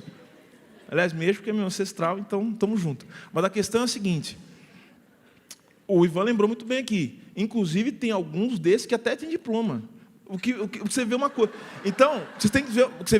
Tem uns que têm diploma. Então, não estou falando só de quem não tem de quem é desescolarizado. Estou falando de quem é escolarizado também. Então, o que eu quero dizer é o seguinte: toma muito cuidado com esse papo de que educação vai melhorar a nossa vida. Não vai melhorar. Se não fosse educação, a gente não estaria nessa desgraça. É justamente a educação que nos permite reproduzir esses absurdos, né, que a gente só consegue ver como absurdo se a gente tem um distanciamento crítico. Não tem esse negócio de educação liberta naturalmente, porque não liberta. A educação pode ser uma baita de uma grade de ferro. E, para terminar, é o seguinte: nós estamos numa disputa, que é uma disputa política, uma disputa econômica, e veja que esse discurso contra a solidariedade é um discurso que vai ser fundamental para amortecer a consciência das pessoas em relação, por exemplo, à reforma da Previdência. Porque, vejam só, o sujeito fala assim, falando de Previdência, bom, primeiro, então todo mundo pode dizer, não, tem que fazer a reforma é possível. Só que é o seguinte, eu quero o papo racional, quero que me mostre por que tem que fazer. Então, isso ninguém fala. Então, tem gente de esquerda falando assim, não sei o quê, tem que fazer a reforma, então tem que falar que a reforma tem que fazer, porque tem que explicar, porque a reforma da Previdência, assim como a legislação trabalhista, são pactos de civilidade que se estabeleceram no Brasil. Pactos de civilidade. Então, destruir a Previdência não é simplesmente algo que se faz sem uma grande conversa com toda a sociedade, com todos os interessados. Qualquer reforma que se faça na Previdência, na trabalhista, ela tem que ser uma reforma pactuada amplamente com a sociedade. Então, a única maneira de você fazer um negócio desse é você instituindo um governo violento, bárbaro, assassino, porque senão você não consegue conversar com as pessoas, você não consegue impor uma reforma sem conversar com as pessoas e falar do significado que ela tem. Tá? Então, você vai pegar no imediatismo e dizer o seguinte, por que eu vou ajudar? Eu sou jovem, por que eu vou ajudar velho a se aposentar? Eu não sou babaca, perceberam? Então, com aquele discurso feito pela canalha, como é que penetra, e tem consequências políticas muito fortes. Senhoras e senhores, então, em resumo, nós estamos numa disputa civilizatória. Nós temos que disputar, eu sei que é chato falar isso, né? Nós estamos fazendo uma disputa moral. É duro, né? Porque nós vamos ter que mostrar que os nossos valores são superiores e que os nossos valores são os valores que devem vicejar na sociedade brasileira. Nossa disputa é ideológica também. Temos que voltar a falar de ideologia. A gente tem medo de falar de ideologia, né? Temos que fazer uma disputa. A gente pode até falar assim, né? Nossa disputa é pela ciência contra a ideologia de vocês. Nossa sociedade é uma sociedade que tem que ser governada a partir de certos valores e a partir de um valor fundamental, que é o valor da ciência, da verdade. Nós estamos com a pancada da verdade do nosso lado. Nossa disputa é uma disputa por valores que possam romper definitivamente com esses 3 parâmetros: autoritarismo, subdesenvolvimento econômico e racismo. Porque, senão, a gente vai chegar depois numa certa paz de cemitério e, daqui a pouco, os mortos-vivos vão voltar todos novamente na primeira crise que houver. Então, ou a gente rompe com esses 3 parâmetros de violência estrutural, ou nós estamos fadados a encontrar com a crise na próxima esquina e com tudo aquilo que ela representa. É isso.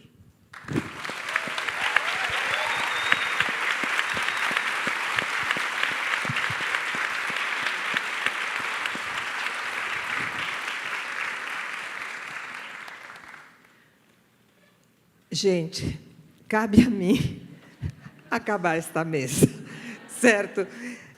Temos uns minutos para perguntas. Espero que nas perguntas eu ficaria aqui horas. Aliás, eu acho que a gente teria que ter um curso de dias aqui com os 3, mas acho que um pouquinho foi transmitido. Tem algumas perguntas aqui que vão poder desdobrar um pouco.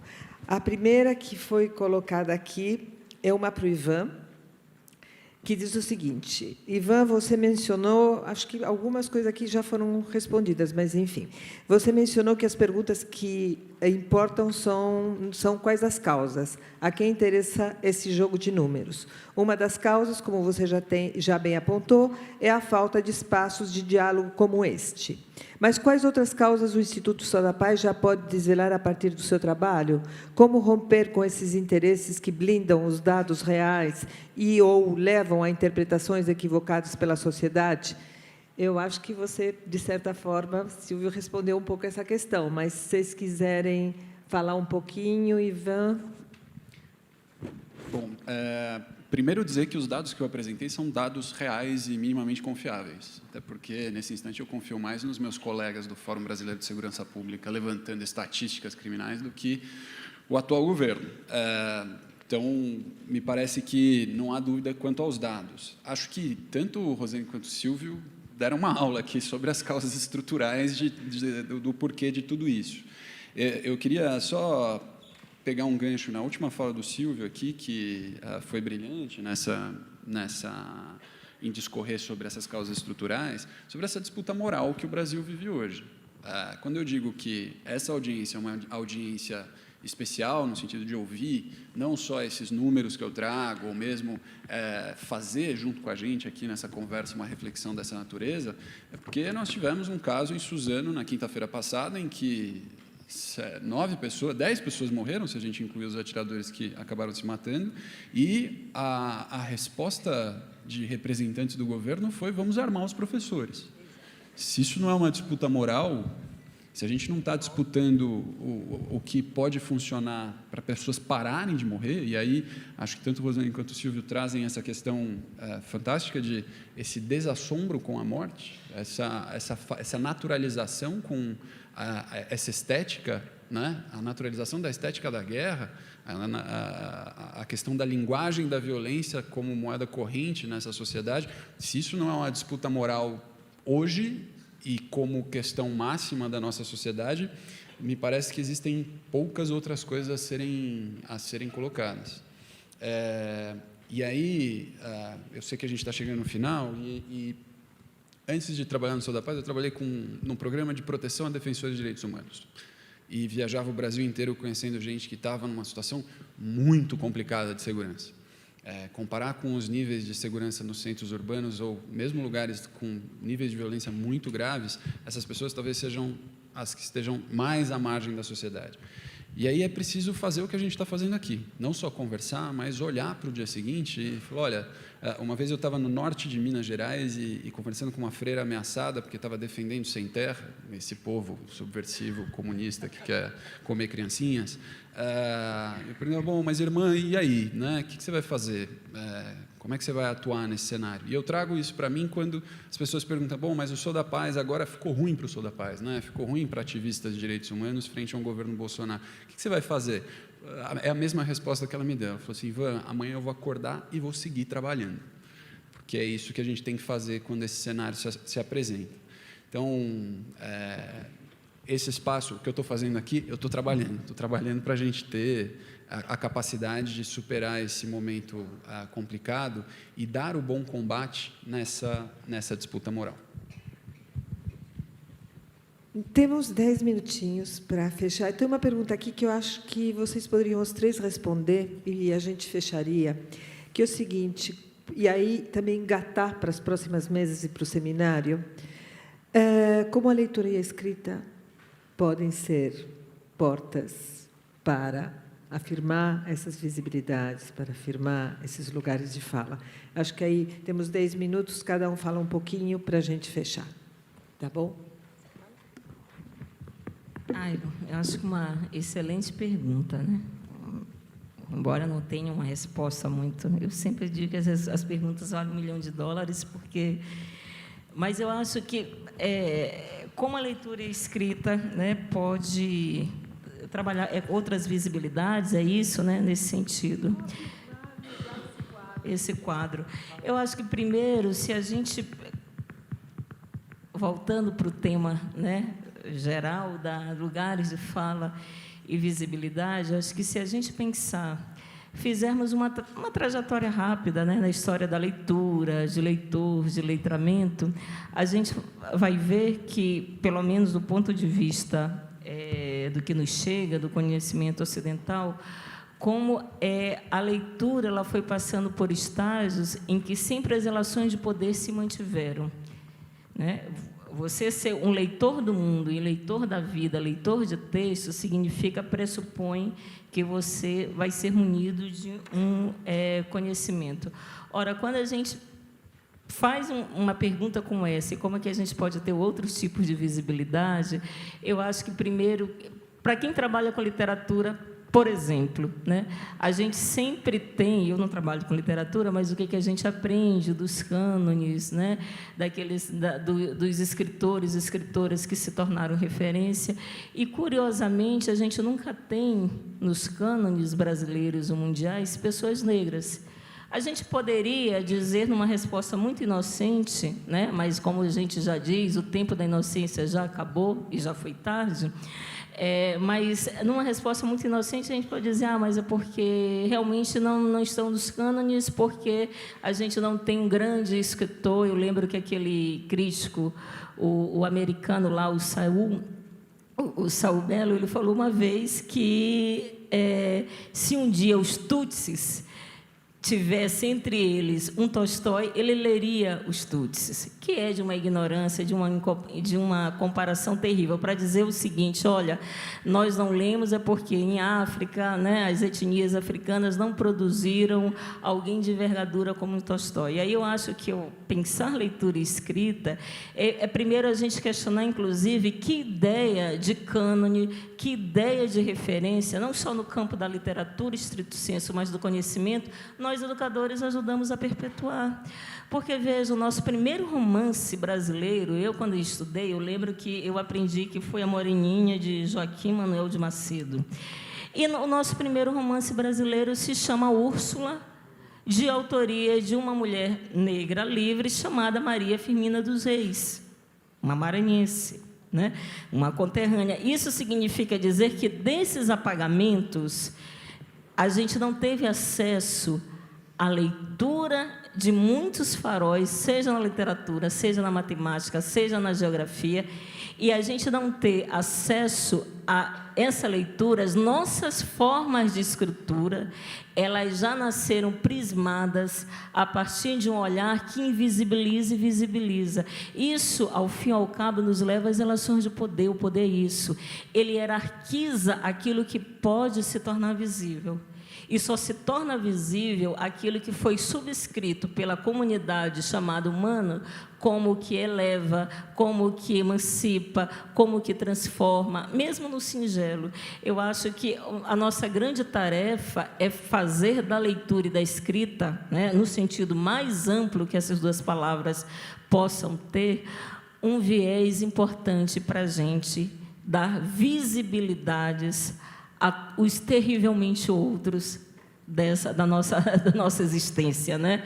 E é preciso, eu acho que falar em visibilidade não é só a gente falar de perfil de Facebook, quando a gente muda o nosso perfil, diva, maravilhosa, lacrou, a gente vai dormir felizona.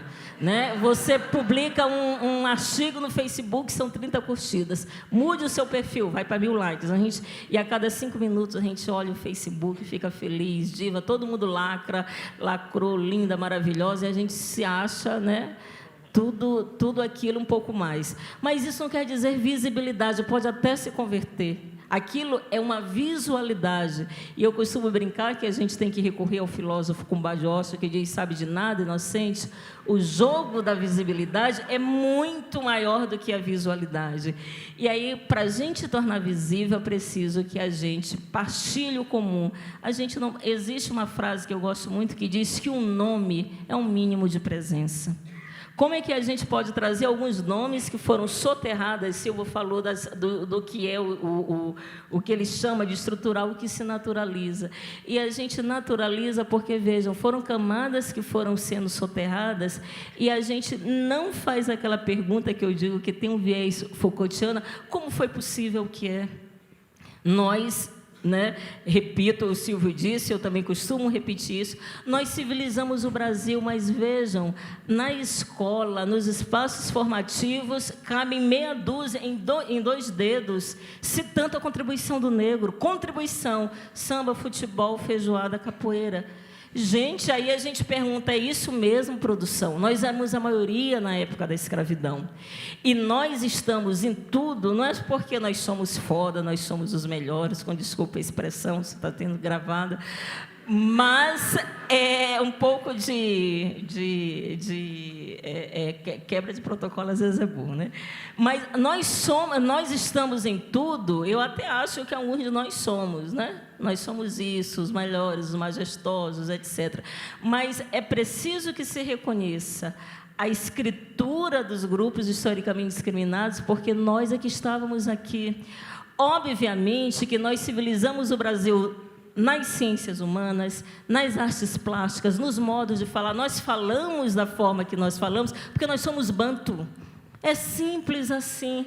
Nós fomos os primeiros na engenharia, porque a população branca aqui ela era restrita, ela era pequena, e ela não dinamizou a vida, porque pela tragédia da escravidão, pela força do trabalho, nós produzimos civilização. Mas a gente não questiona, nós, professores, professoras, dizer como foi possível um povo que civiliza um país, que lega a esse país a sua matriz cultural, civilizatório, a gente ainda dizer que ele só contribuiu para isso, aí meia dúzia. E aí eu acho que a leitura escrita ela é fundamental para a gente dar visibilidade, porque, repito, ser visível é existir. O tema da visibilidade, desde as dinastias, o Silvio estava falando dessa coisa do corpóreo, e como a gente não tem mais mesmo, a liturgia acabou porque você não tem mais, dentro da ideia do corpo do rei, do corpo humano e do corpo do rei, toda uma cena litúrgica. E a visibilidade, ela supõe que no espaço público, a minha presença, a presença do Silvio, a presença de tantas outras pessoas negras ou indígenas, ou que estão nas bordas do mundo, elas possam partilhar o comum. E aí eu acho que quando a gente trabalhar do ponto de vista não só de escrita e de escritura, a gente não vai se espantar e a gente não vai chamar para as nossas escolas mais pessoas negras só no 20 de novembro. Porque essa visibilidade é uma visibilidade perversa. Eu não estou querendo dizer que o 20 de novembro tem que sair das escolas, ou que as pessoas negras não têm que falar do 20 de novembro. O problema é que a gente só chama pessoas negras, intelectuais negros, só existe no Brasil por 13 de maio e 20 de novembro.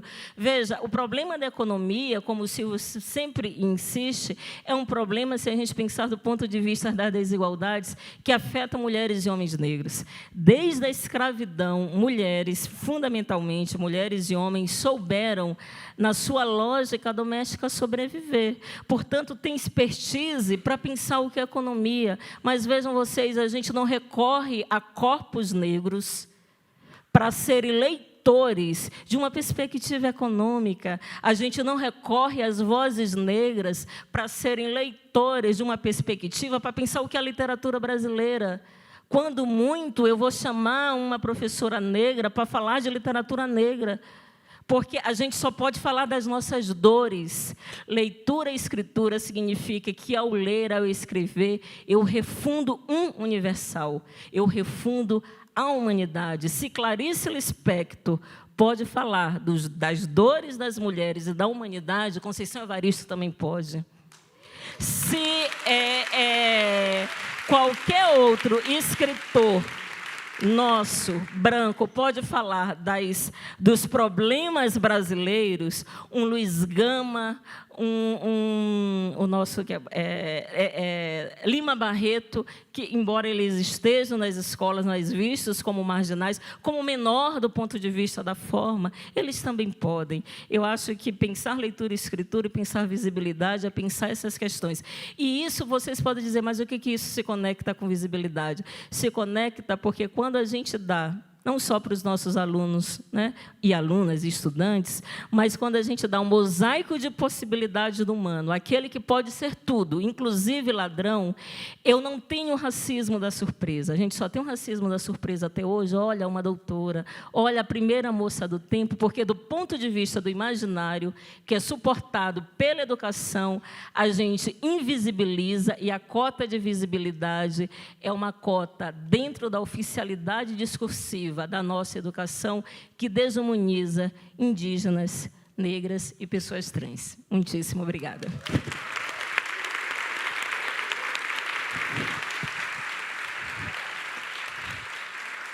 Acabou? Gente, a Rosane comeu todo o tempo de todo mundo. Tudo. E essa mesma, eu acho que a Dolores vai dizer, eu não chamo mais esses três juntos. Não, eu tenho que chamar vocês separados. Foi uma mesa que eu te falar, né? Mas é isso, eu vou só dizer uma coisa, Dolores. A gente tem, sem malandragem, mas com malandragem, nós temos, população negra, uma demanda reprimida da fala. Então, portanto, é a nossa cota, é tudo nosso. A gente não fala, então...